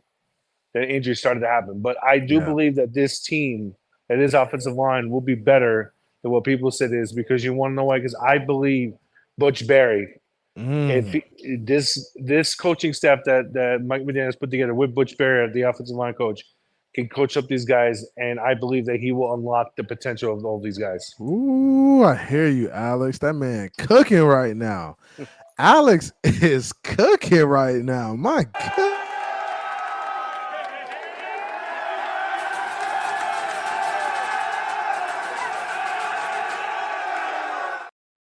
Let's go, Alex. I hear you, man. Hey, appreciate you coming through, Alex. It's always fun, I appreciate it, CB, man. Much love to you and the fam, bro. Much love, a good night, bro. All right? All right, bro. Later. Shout out to the homie Alex for popping in. I appreciate you. Hey, Sharif, I got to go Miller Hendricks first, and then I'm going to go straight to you, Sharif. Miller Hendricks was up here first. I think he had a technical difficulty, but let me get him on. What's good, bro? How's it going, man? How's it going, man? Is this your first time on here? First time on here, but I get on TDs from time to time. That's what's up, man. I appreciate you coming through, man. What's your thoughts on the Dolphins, man? Man, I gotta say, it's looking good, except we did fumble up one time. What was we got the Odell when we should have got Michael Thomas. Hey, honestly, For real. Look. Hey, honestly, when it came to the Michael Thomas move, I thought that was the move, honestly, bro, because we Michael Thomas brings an element to our wide receiver room that we don't have. Like we don't have that really big body possession guy, almost like a tight end type, but that can line up outside and just win on the outside. Yeah, we And missing the Devontae, man. yeah, that Devontae, bro, the Tua Devontae relationship, the compatibility there It is was definitely nice. underrated. It was nice. It was Mhm. nice. Devontae had his best year with Tua, and he would always throw that comeback or that back shoulder throw, and Devontae would make that catch. And plus, Michael Thomas got something to prove now too. I mean, Odell got a ring. We're basically paying for his service. Yeah, we're definitely paying for his service. But bro, that's a good take. I wanted the Michael Thomas move. When I saw that he was released, I was like, damn, he would be a good addition to the receiver room. Now, people say he's washed. I don't know, bro. Bro, like honestly, I feel like players get in situations where they're at an organization and they have an injury, and he's like forced to play through an injury. And he's like, bro, I don't want to be here anymore. Like, I don't want to be in this situation. And I think Kind of like that Jerry Judy going to the Browns, man. exactly. Mhm. It's kind of like just a situation that's kind of like bad to be in. So I think the Mhm. Michael Thomas move could have worked out for us. Do I like the OBJ move? Yeah, I like the OBJ move. But Michael Thomas just does add an element that we don't have in our room, and that's that big body receiver who can go up and get it. Yeah. I gotta say too. I mean, I like Jaelan Wright in his frame. I think if Devon A-Chain gets injured once or twice this season, he might not be an every down back like we thought getting him. Jaelan Wright just Yeah, has that frame and that size and that stature, man. he He could be does. that every He down does. back we didn't need him. He does, and he runs hard. I mean, I like A Chain too, right? But I was also a big proponent of bringing Dalvin in, and I felt like Dalvin Yeah. was the type of running back that you can put it on him every down, and he'll be fine. Like he can take it, and I knew you can't run a rookie like that kind of into the ground. Like you don't want to run True. rookies like that. You want to give them some opportunity to kind of work them way into the season. Mhm. But Devon A-Chain ended up getting hurt. I think he's a good back, but I think he's more of a like specialty back. I think he's like a second option back. Like you have a Jaelan Wright as your main guy, and then you bring in like a guy like A-Chain. He's like a To Kamara to me. Not an every it, down guy, but gadget guy. yeah. Definitely more of that to me. Mostert's I a gotta good say back. too, Go ahead. he's good, but I think Mostert's on his way out. Sadly, you know what I mean. I mean, I'm not Yeah. saying we couldn't trade him, but I Yeah. think we should do right by him. You know, And but I maybe get really him into think a better we situation. need Xavier Howard back. You think so? I don't like bringing Yeah, X back.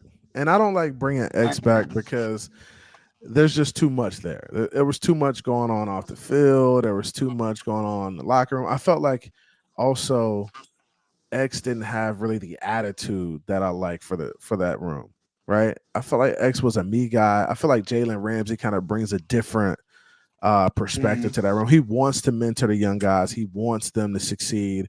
I don't know if X has that. I think X was kind of like to himself, bro, just wanted to do him, get out of the building. I think Jalen Ramsey kind of brings more of that attitude that they need. And I think the veteran leadership they need for that unit. You got guys like Cam Smith in there, Javon Holland, and some other guys. I think you need Ramsey to come in there and just kind of shake things up. Shake things up for sure. If we were to keep him, I'd want us to keep him and adjust him to like a safety. Do like a Richard Sherman thing, how Richard Sherman went from I see what you're cornerback to saying. safety. Because, I mean, he doesn't have the athleticism, but the ball hawking skills and the way he still Oh just reads the man. offense, I Yeah. mean, that's a X lifetime goal X for him. and X really did have the ball hawking down. It was just like once he lost a step and like the Yeah. injury started killing him, he was getting beat. And he's always been a player that's kind of gotten beat at times. But when you don't have that athletic ability to go out there and chase those guys, it's tough. Because he was playing For against sure. some of the best in the league every week. I mean, Every week. every week he was going to get some of the best receivers. So it's tough. But Man, anything else before you get out of here? I appreciate you coming through, bro. You got some great takes, Nah, man. man, I just wanted to.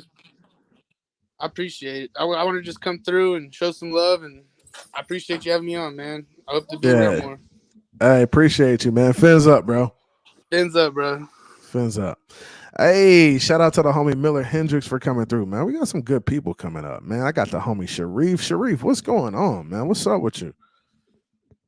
Man, I'm excited, man. Fins My up man to you, Sharif said he CB. excited. Throw the coconut emojis in the chat for Sharif. Come on, Sharif. What you got for me, dog? Wake up, Sharif. You don't sound excited enough.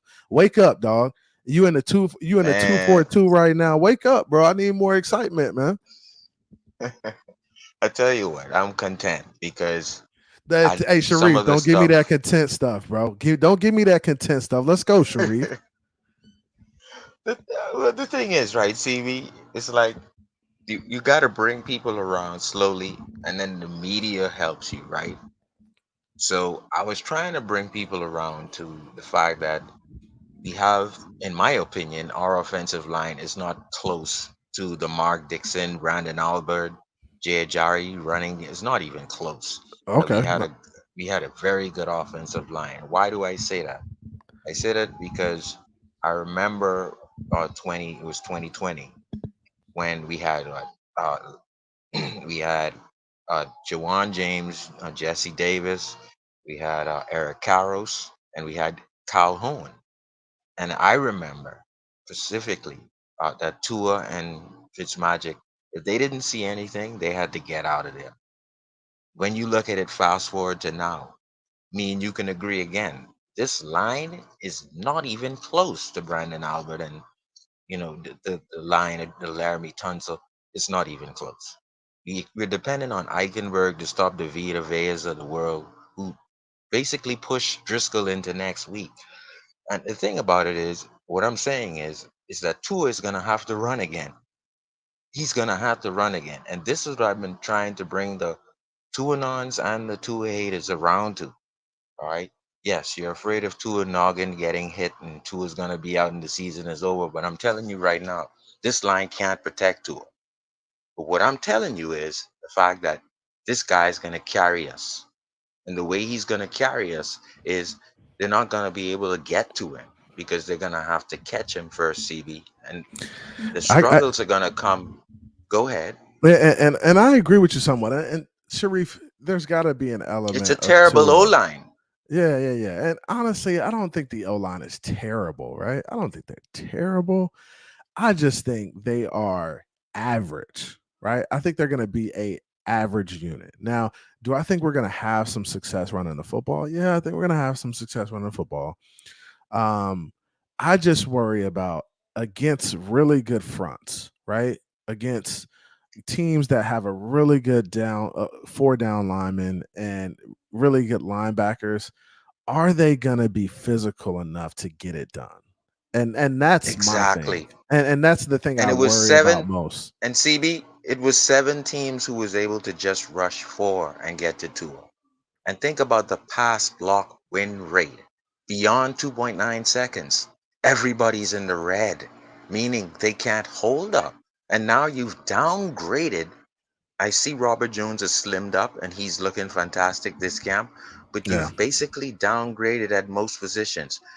Can Connor Williams hold off a Vita Veda of the world? Connor Williams was rated number 1 at Yeah. center, He was and good. he can't hold up Vita Veda. He can't Yeah. hold him. So my thing Vita is Vea that is a special we've player. gotten Yeah. so we've gotten worse, right? And now we're depending on a 2.9 seconds clear pocket for Tua when Robert Hunt is off somewhere else in Carolina, and we're depending on we're depending on Teron Armstead to last 16 games. My Yeah. thing is this, right? If you're looking for a hero, I'm not trying to paint a hero picture in Tua, but Tua is gonna have to either get rid of the football, or if he doesn't see a window, he's gonna have to get out of there because this line, you said they're average. They Bro. won't hold up for Tua. I'm sorry, CB. Man, and that's something we're gonna worry about. I think that's a given for the Miami Dolphins at this point. We just aren't in a position where we feel comfortable about what we have on the interior. I don't feel like we're there for sure. Especially with Brewer going down and with the guard positions being where they are, we just aren't comfortable. And I agree with you, Sharif. Tua's going to have to find a way to get out of trouble at times, and he's going to get hit too. And I want you guys to understand this. He will get hit. He's going to take some shots, but he's got to learn to not bounce his head off the ground, and he's got to find a way to stay healthy because we can't afford him missing games. So I think the Miami Dolphins are trying to figure it out right now, but it's got to happen within the next couple of weeks. Like they got to kind of lock this thing in and say, hey, we feel comfortable about going into the season where we are with this offensive line. I don't know if they're there yet, but hopefully they get there very, very soon. The difference is, right? And this is from film, guys. All 22. 7 teams were able to just rush 4. Okay, that's fine. Guess how you beat that? By yes, if you rush 4, that means you're dropping the rest. Yeah. Tua, you have to make them pay. Yeah. Specifically, you Tua Tagovailoa, you have to make them pay and carry this team. And CB, I'll let someone else come in. That's my strong take. It's not Tua being a hero for this Dolphins team. It's what the NFL is doing against the Dolphins, and the Dolphins are counteracting it. Simple. Yes. Yeah. It's being a threat. And I like your take on that. Tua's got to be able to identify what's going on.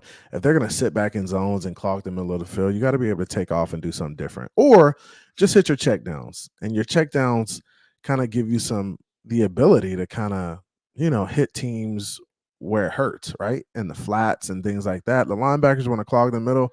Okay, we'll throw it to the flats on a swing route and make you pay. We're going to make you run around the field a little bit. So I agree with you, Sharif. I appreciate you coming on, bro. It's always love, man. Hey, next time I need more energy. I need that 242 energy next time, bro. John Canoe soon come.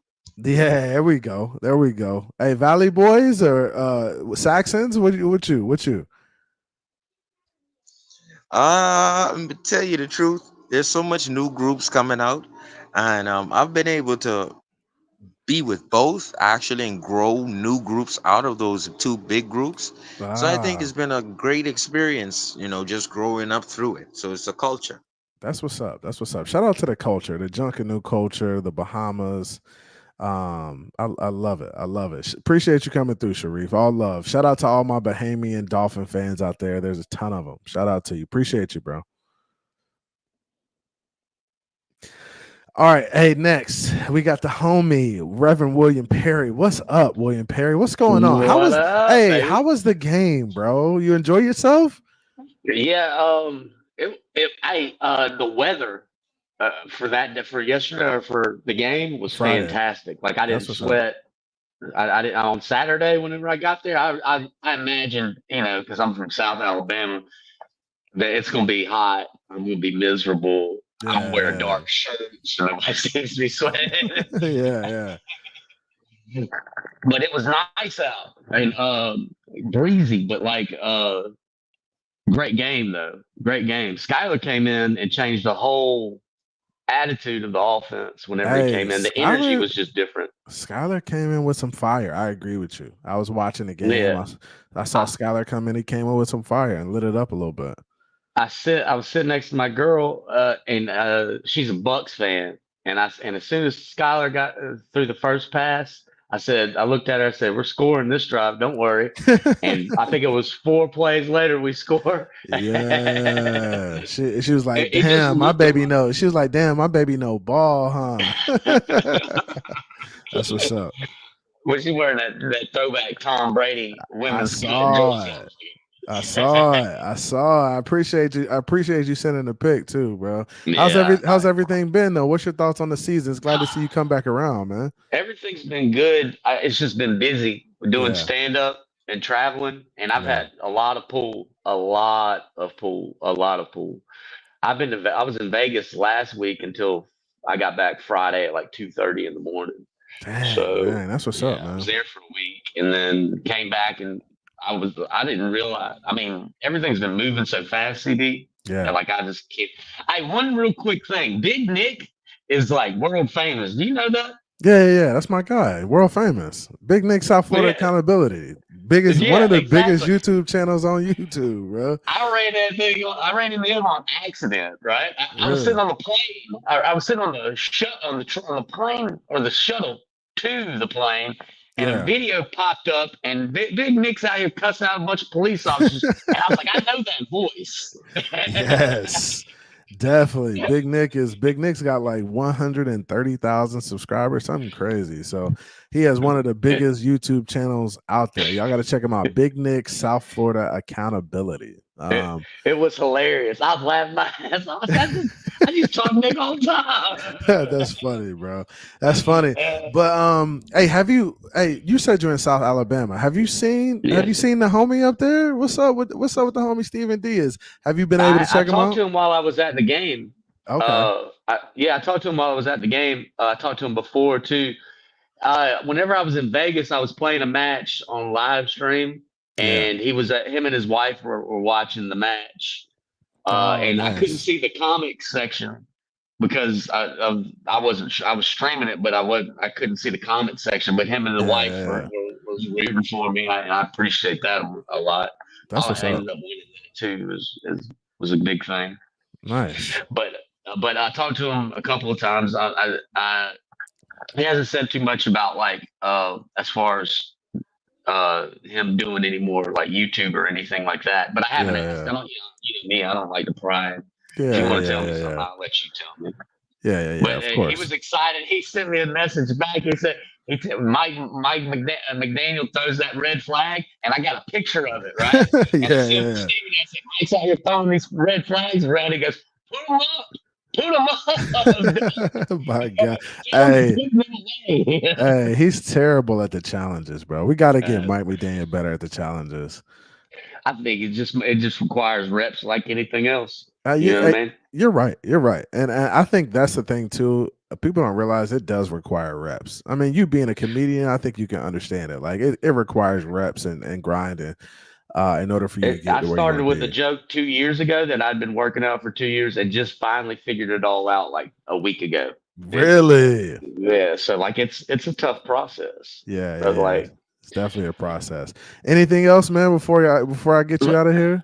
Let me talk about this though. Patrick Paul is an absolute dog. He is. He's a good player. He's so fast. Yeah. So fast. He's athletic. For as big as he is, and the way he moves, his lateral movement is crazy. It is. All right, so I guess we were in the third quarter, and he got the third quarter. He gets a false start. Mm-hmm. Just a snap in communications. You know, like you could tell that that was just a rookie mistake right there. He wasn't in tune with the snap. Yeah, with the call. But he goes to the next call. They get pulled back 5. He goes to the next one, and the way he moved to block for the run on the inside, where he crosses the whole front of the line, he moved across the front all the way to the center in less than a second. But his length is so long that it's just like he reaches over and he's right there. It's like telling Shaq to dunk one-handed. It's crazy. Yeah. And that's the thing too. When you're athletic and big like that and you can cover ground that quick, bro, it makes you such a crazy threat. Because it's hard to like really defend guys who are like and rush guys that are like super quick and can beat you to a spot. Like that's half the battle is beating you to the spot. And for having such long arms, his hand speed is really, really good. Yeah, like he really needs to be like doing boxing lessons, like like Armstead did, and it'll be even better. Yeah. So I think we're as far as like left tackle for the future. I think the future is bright, but that our interior right and left, man, it's a problem. Like once seeing it live is way different than seeing it on TV. It's tough to watch. Like it's you can tell, right? You can see it when you're watching it live. It's like you see the line of scrimmage and you see the way it keeps moving backwards and it's not moving forward. I mean, when guys are getting pushed, you know it. Like you know it right away. I mean, I had great seats, dude. You saw the pictures. I took. Yeah. You had great so seats. like I'm like on the west side, past like on the 30, and I'm mid-level up, like on the lower row. so I can see everything.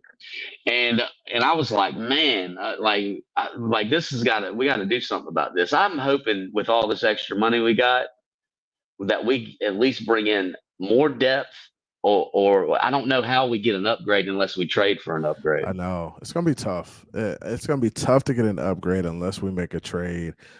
And even still, like on cuts, like you're not looking to get like a starting caliber offensive lineman on cuts. Like it's just you just need a serviceable one. Like Isaiah Wynn, we know he's coming back, but like for how long? Teron Armstead, we're good if Teron's plays. Out. Yeah. If Teron's out for, but like I don't understand why the Dolphins haven't invested in, like Carolina invested so much money in their line, and they're going to be good this year. They got a wide be better receiver. For sure. Yeah. They'll be better for sure.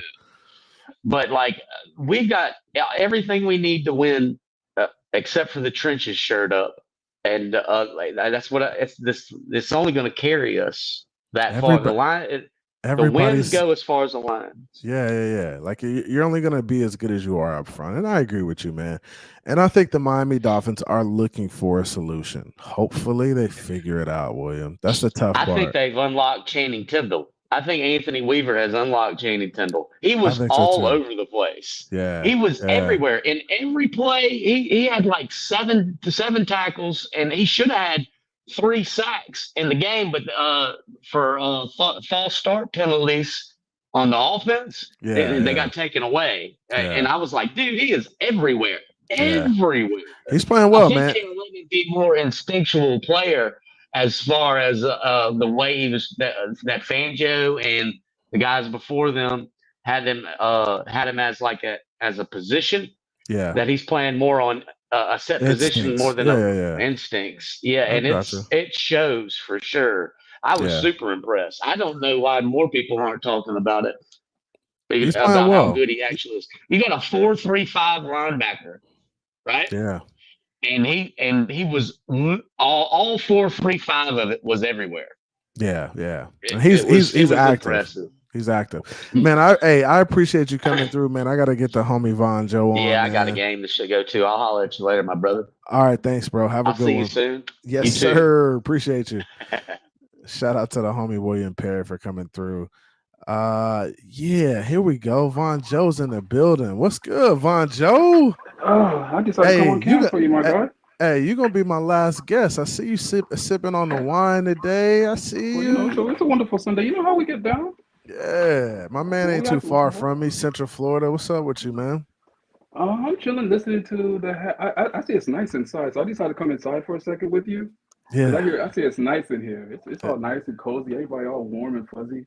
I know, man. Everybody is warm and fuzzy. Let's get some of this. What you thinking, man? I know you want to give us some of the real. What's your thoughts on where we are right now as a team, man?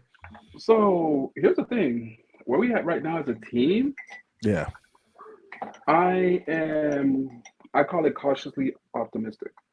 Okay. Right? Cautiously optimistic. Yeah. There you go. All right. And the only reason I could be cautiously optimistic is because we've been here before. We've seen this before. We have. And when I take a look at things as a scope, right? And I think about, okay, Jaelan Wright is one of the things I'm looking forward to. I say Jaelan Wright's gonna be RB1.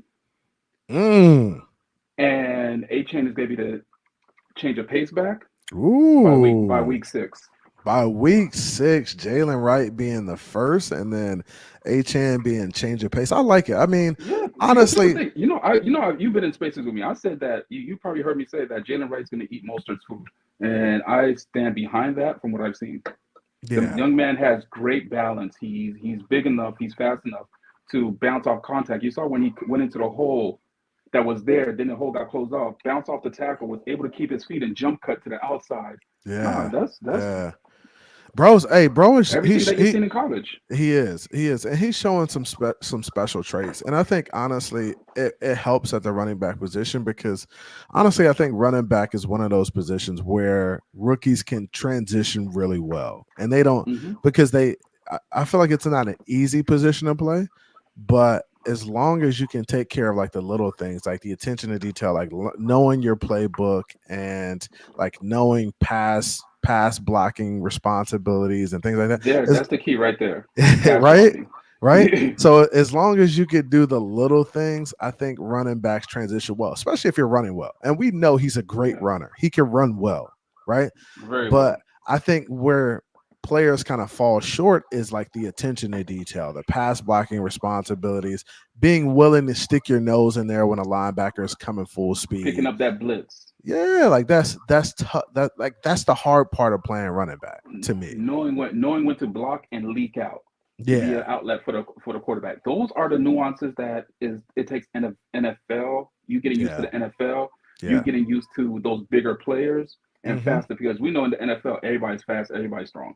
Yeah, right? I mean, So, what's your thoughts on the defense? Like, honestly, I said something earlier about unlocking the defense, and I think you were a little thrown off by what I I was said. thrown off by that because this is the reason why I was thrown off by it, is because as much as we didn't like Fangio, right, and the way it ended, we got to be honest with ourselves now, right, as what we saw. The defense wasn't bad last year.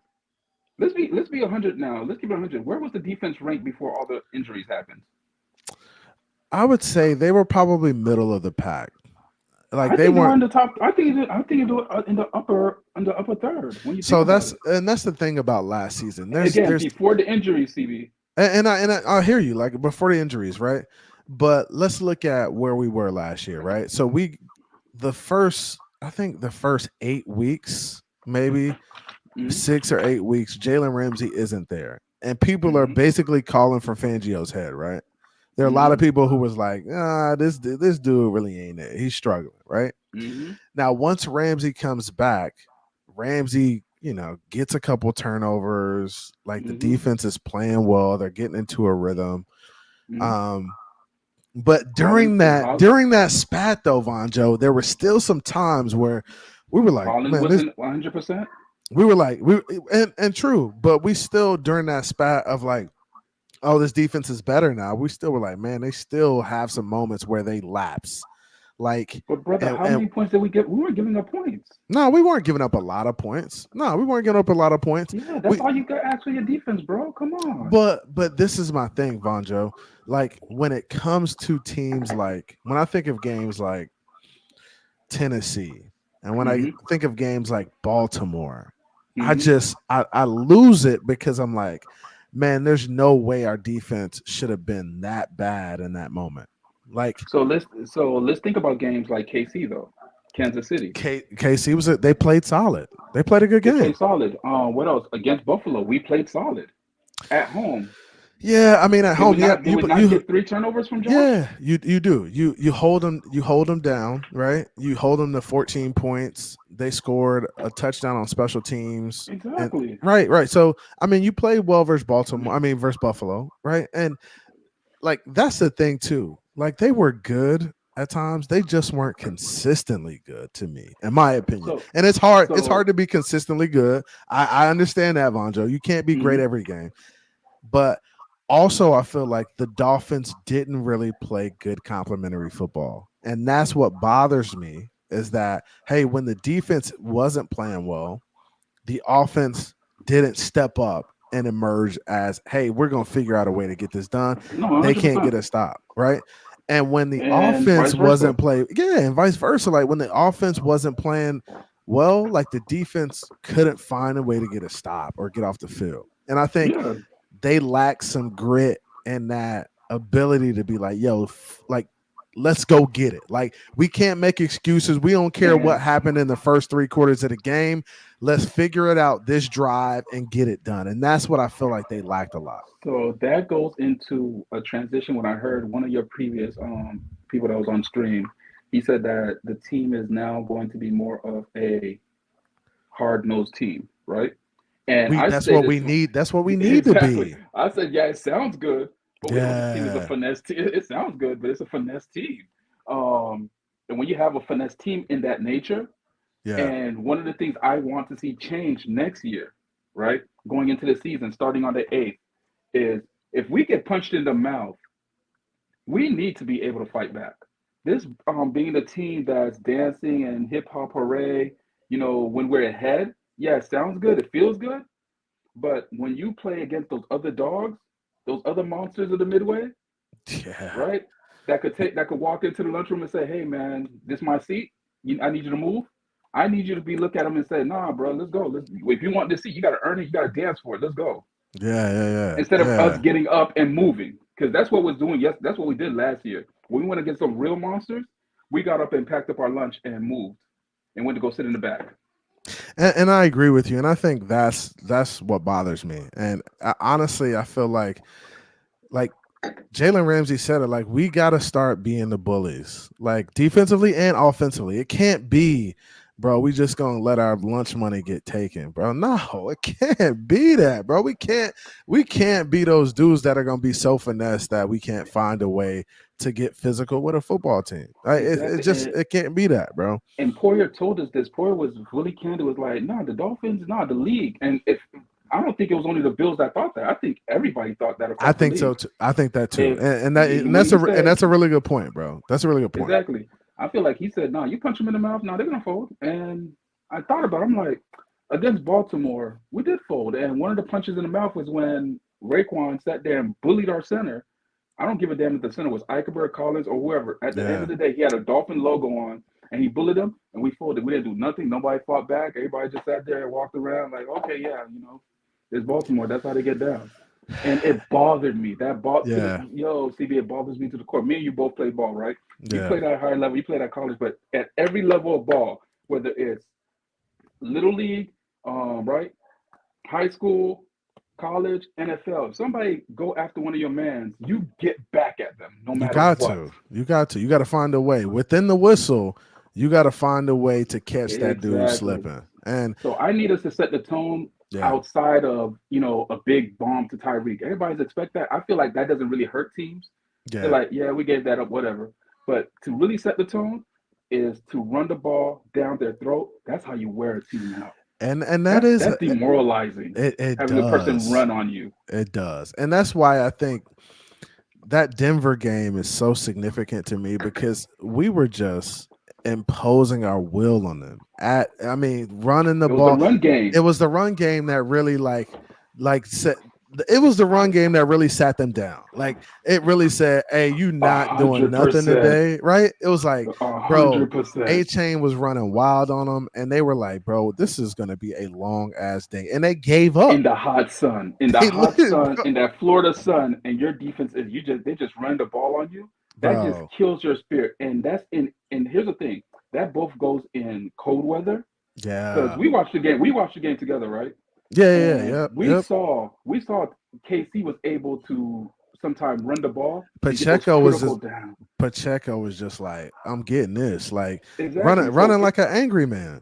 Exactly, brother. When you're in the weather that you don't want to be in, yeah, and somebody's also running the ball down your throat, bro, it hurt. Banging against you, it hurts, and you just don't want to be there. You're like, yo, run the clock. Get me, and you like, get me out of here, bro. I just want to go take a hot shower and get on the plane and get back to Miami. And that's how it was. And I feel like Mike McDaniel has to put those guys into situations where, hey, we're going to be physical. We're not going to take the easy way out and go finesse.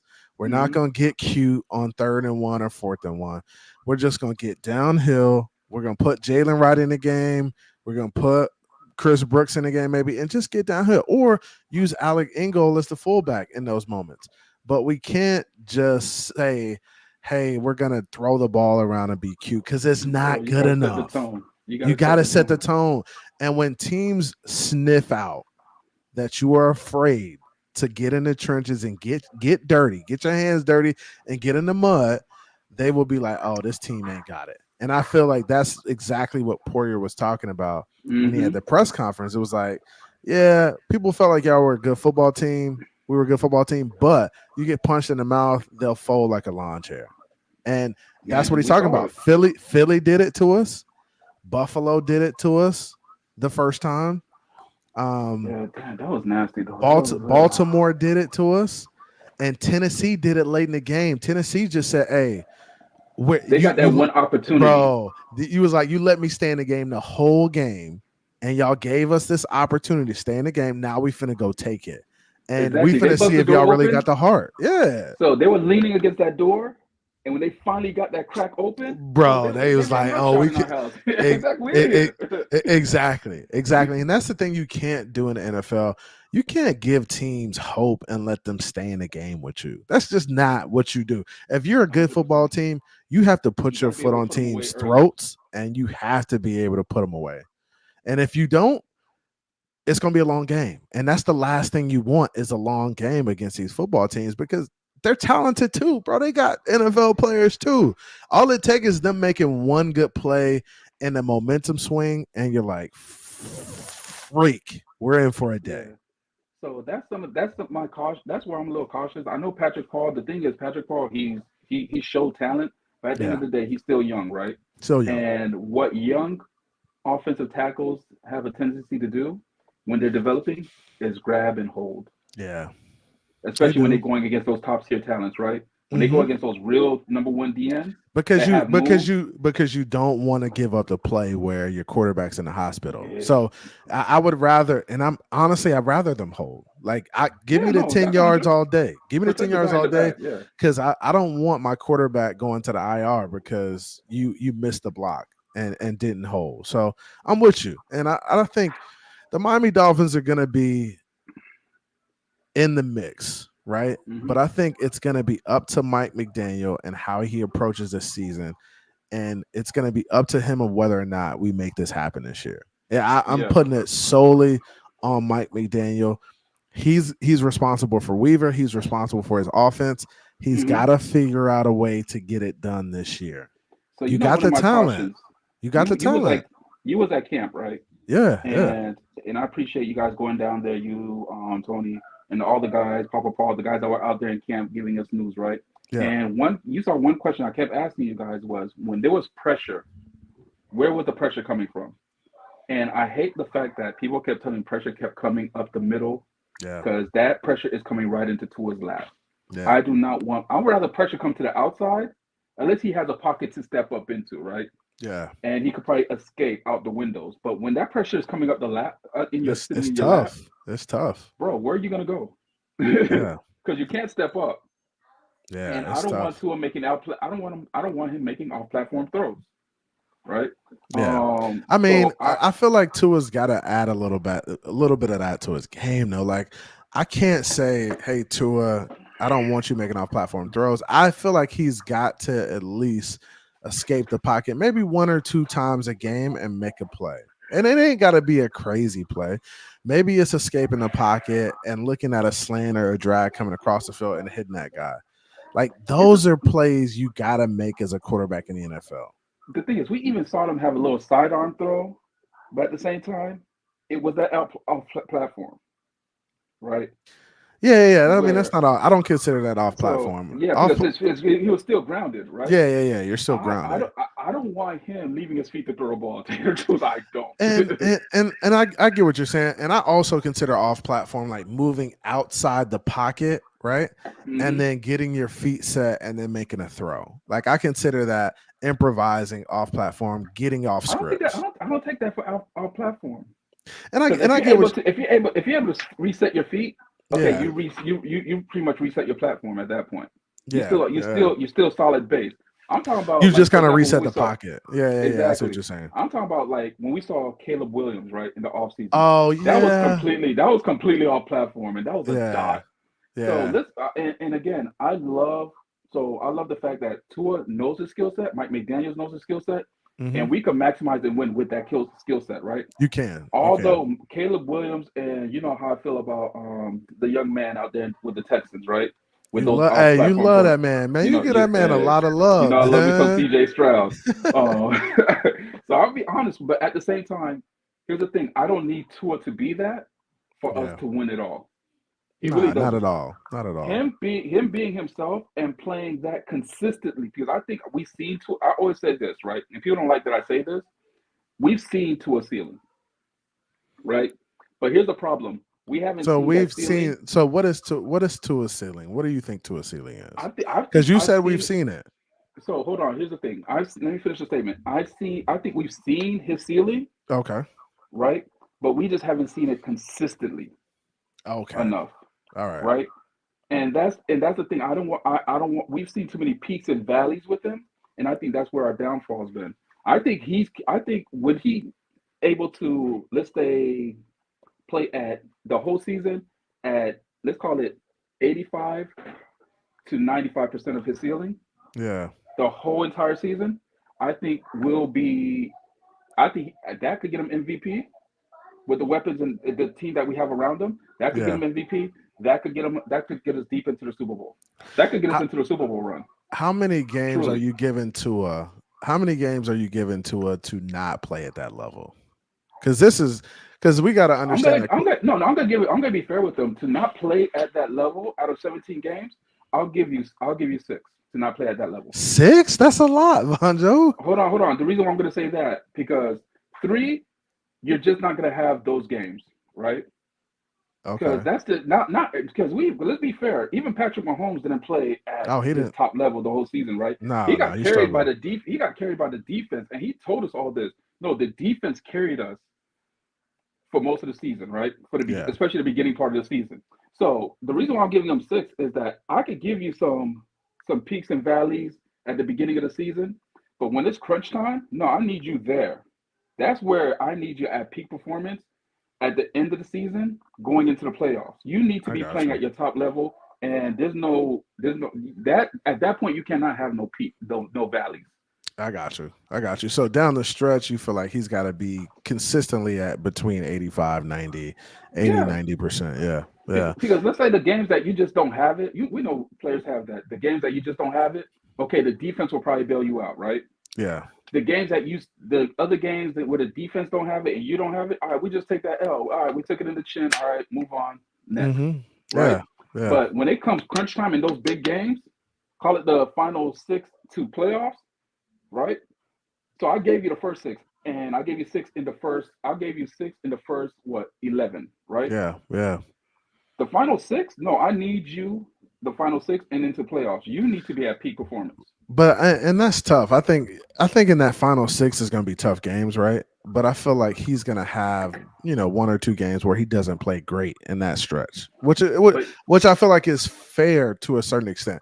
I feel like if you break the season up into, let's say, quarters, thirds, let's say thirds, right? Okay, I feel like you can probably have 1 or 2 games in the first third where you're not great, right? 1 or 2 games in that second third, and 1 or 2 games in that third, right? But you need to find a way down the stretch to be playing at a high level for sure. And I understand.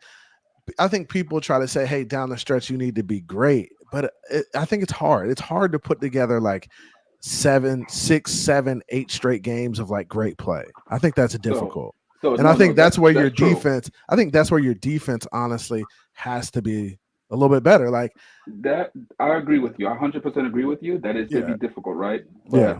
Two things to that, right?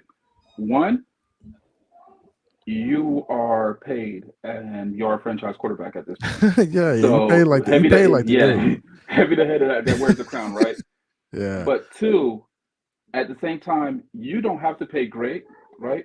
But if you are gonna go a couple nights, it got to be at least good to average. Oh yeah. You got to at least 70 to 75%. You can't be like total disaster. You can't be the cost. You can't be the cost to our loss. Yeah. You can't be throwing 2-3 interceptions and we walk around with the L. If it's the final drive, you can't throw a pick. At least get us into range and give us to a shot. Throw the ball. If the receiver drops the ball, hey man, my dude, you did what you had to do. Yeah. And I'm with you there. I think that's fair. If you have the lead and the defense gives it up, bro, I can't blame you. Bro, you did what you had to do, bro. You did. Yeah. You can't play free safety to it. That's fair. You can't play DN. You can't that's play fair. linebacker, bro. That's fair. And I think a lot of people, I don't know, man. A lot of people don't give to it at grace. Like, bro, I understand he's gonna have bad games. I understand he's gonna have ups, downs. It really is. A season is a roller coaster. Everybody doesn't have great games consistently over the 17 game season. It's hard to do. So you got to kind of give them a little bit of grace in terms of that. And if he's within that range of 4 to 5 games, and as long as you don't really cost your team, and that's what you said, like as long as you're not the Green Bay game over again, like last year's Green Bay game where you threw 3 interceptions in a game and cost us a game. He didn't have any of those games last year, I felt like. Do you feel like he had any games where he just completely cost us the game last year? Looking back on it?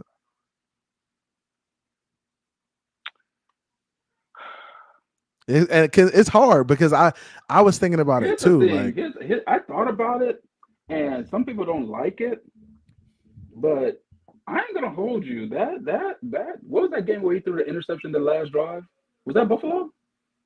Was that Buffalo? No, I don't think that was Buffalo. Where we said that they were blaming the receiver. Oh, that was Kansas City. Kansas City. No, it wasn't. Was okay. City. You're talking about I'm talking about the Kansas City game where there was a miscommunication on the last play. Bro, is that what you talking about? That one? I'm talking about when he threw that out to Claypool. Who were we playing? I think context says it was Buffalo. He said threw a pick to end the game. Right? Okay, yeah, it was Buffalo. That was against Buffalo against Claypool. Everybody was blaming Claypool. The reason why I don't blame Claypool is because if you go back and watch that game, that DB was breaking on the ball before it was even thrown. Claypool was either going to be a broken up play or an interception. Claypool wasn't going to get, even if Claypool sat there and ran a sharp route, bro, it was going to be an incomplete or interception, either or, because that DB stuck his foot in the ground and he was making a beeline. Yeah, he read the play before Claypool did. Yeah, and Red, White, and Bill says it. Yeah, he said he stared at Claypool the entire time and threw it anyway. Bad route and bad read by Tua. Yeah, so I say that was on him. Like, bro, I can't have that from you as my guy. Yeah, and I agree. There's gonna be times where he's got to play better, and Tua knows this, bro. I think I feel like I've been one of the more objective people. I think some people may disagree, but I feel like I'm kind of fair. Like Tua knows he needs to be better, like in big moments, in big games. Like he does need to be better. I think we as a unit, offensive unit, need to be better. I think McDaniel needs to be better also with play calling. I think that's just the nature of the shit. Like, and I'm gonna end it here because I know we kind of extended this last session, right? I feel like we've been talking for a minute. Yeah, we've been going for a while. Yeah, you good. So the last thing, I'm gonna end it here, right? Because I gotta get these kids into the shower anyway. They got school in the morning. Yeah, I'm on the same thing. It's 7:30. My kids about to get showers and get to the visit. And here's the thing: I need McDaniel to make adjustments, and part of me don't think that's going to happen. Oh, come on, don't say that. No, hold on. The reason why, here's the reason why is, and I'm going to give you a complete fair reason why, right? Okay. If you take a look at that Shanahan tree, they don't make adjustments. Sam does the same thing. Those boys don't adjust they don't adjust for the life of me. They just, hey man, this is our game plan throughout the season. This is what it is. It is what it is. Because we seen when teams started playing us different. This is what we're gonna keep. Kind of did is we try to do the same thing. It's like fitting a square peg in a round hole. It's like you got to figure out. You got to be a little bit more innovative. Add some layers to what you got going on. Exactly, but we just said, nah, we got to go ahead and do the same thing. We got to add a wrinkle to it. Yeah, but it wasn't no real adjustment. People saw the wrinkles like, oh no, y'all didn't do nothing different. It's still the same thing, right? Yeah. If you saw it, I think last year what we did was to throw people off. With that misdirection, right? Where people will sit there and fake the pitch, come back. But it was by the end of the season, nobody was biting on it. It's like, man, we ain't taking you serious because your quarterback's not a threat to run the ball. Bro, that same game, they stopped and said, you know what? Now you could do that. We're gonna take away the run. Yeah, because Tua's not gonna be a threat doing it. So that's why they don't take it serious. So, but here's the thing: that Shanahan tree is like that, where they don't make adjustments. The same thing in San Fran; they don't really make adjustments. The same thing with the Rams; they don't really make in-game adjustments or season adjustment. It is what it is. They better figure it out this year. I'm telling you that. And hopefully, our guys can stay healthy because I think that I think it was Big Nick, and he's probably going to come back and say something to me about it, where depth doesn't really keep your guys from injury. No, right? It doesn't. And you said, we have more depth, so that should keep us from injury. But your starters play high minutes anyway. They're starters for a reason. But you got to keep them fresh too, though, Vonjo. You can't run them into the ground. No, that's that's the defensive scheme where And I don't think it's the depth that does that. I think Weaver with the Ravens, rotations. they rotate. That's just what they do. Yeah. Right? They turn guys and keep them fresh that way. But you don't rotate your O line like that. The O line. There's no doing that. O line, right? Yeah. So that's why I say that's not going to help you with your depth. Is not going to help you from your starters getting injured. Yeah. I agree with that, especially when it comes to O line. Yeah. Exactly. Our O line, we saw when our O line started falling apart and folding, bro. It was a wrap. Yeah, it pack us up. Yeah, so I don't really think depth is going to help us with the key part, and that's our trenches. And I need the trenches. So I'm going to let you know right now, game 1 against Jacksonville, I'm going to be focusing on the trenches. That's all I'm looking at. Yeah. I think that's going to be a big part of what we do. So I think everybody's going to be watching. If we can't control the line of scrimmage on both sides of the ball, we are going to struggle this year. Okay. You can't finesse everybody. I mean, the trenches is not a finesse game. Hey, bro, we got to get after it. There ain't no finessing the trenches. You can't finesse everybody. Yeah, you either a dog or you're not, and they go sniff it out quick. You either gonna jump off that porch or you're not, and teams will figure you out at some point.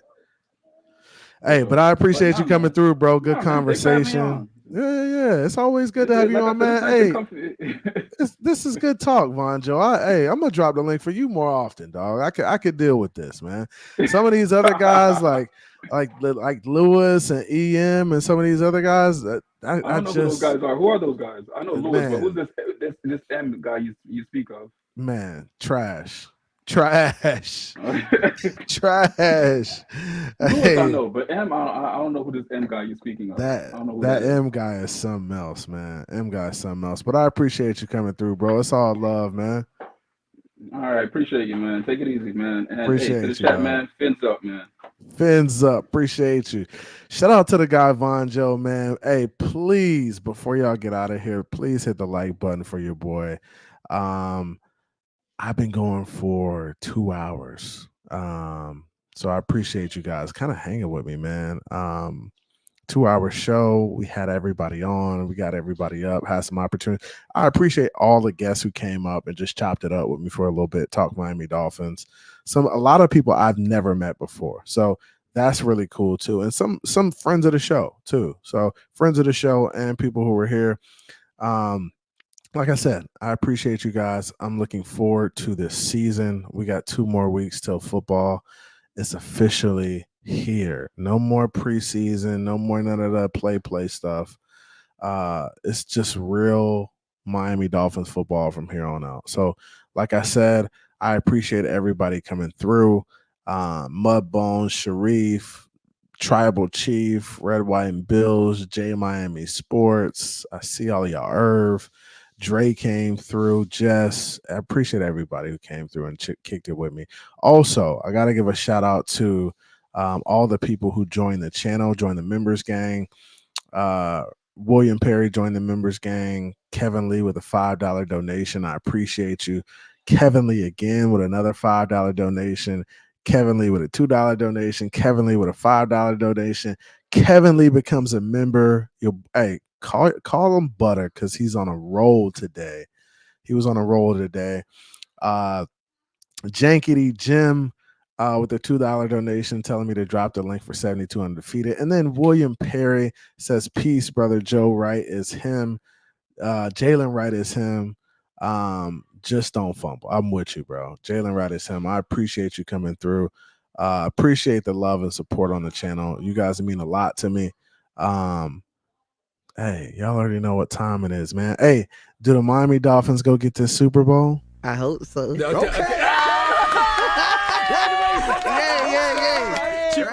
Hey, I hope so. Like I said, I appreciate y'all. Y'all know what it is. It's your boy, Finsteak with CB83, and I'm out. See ya.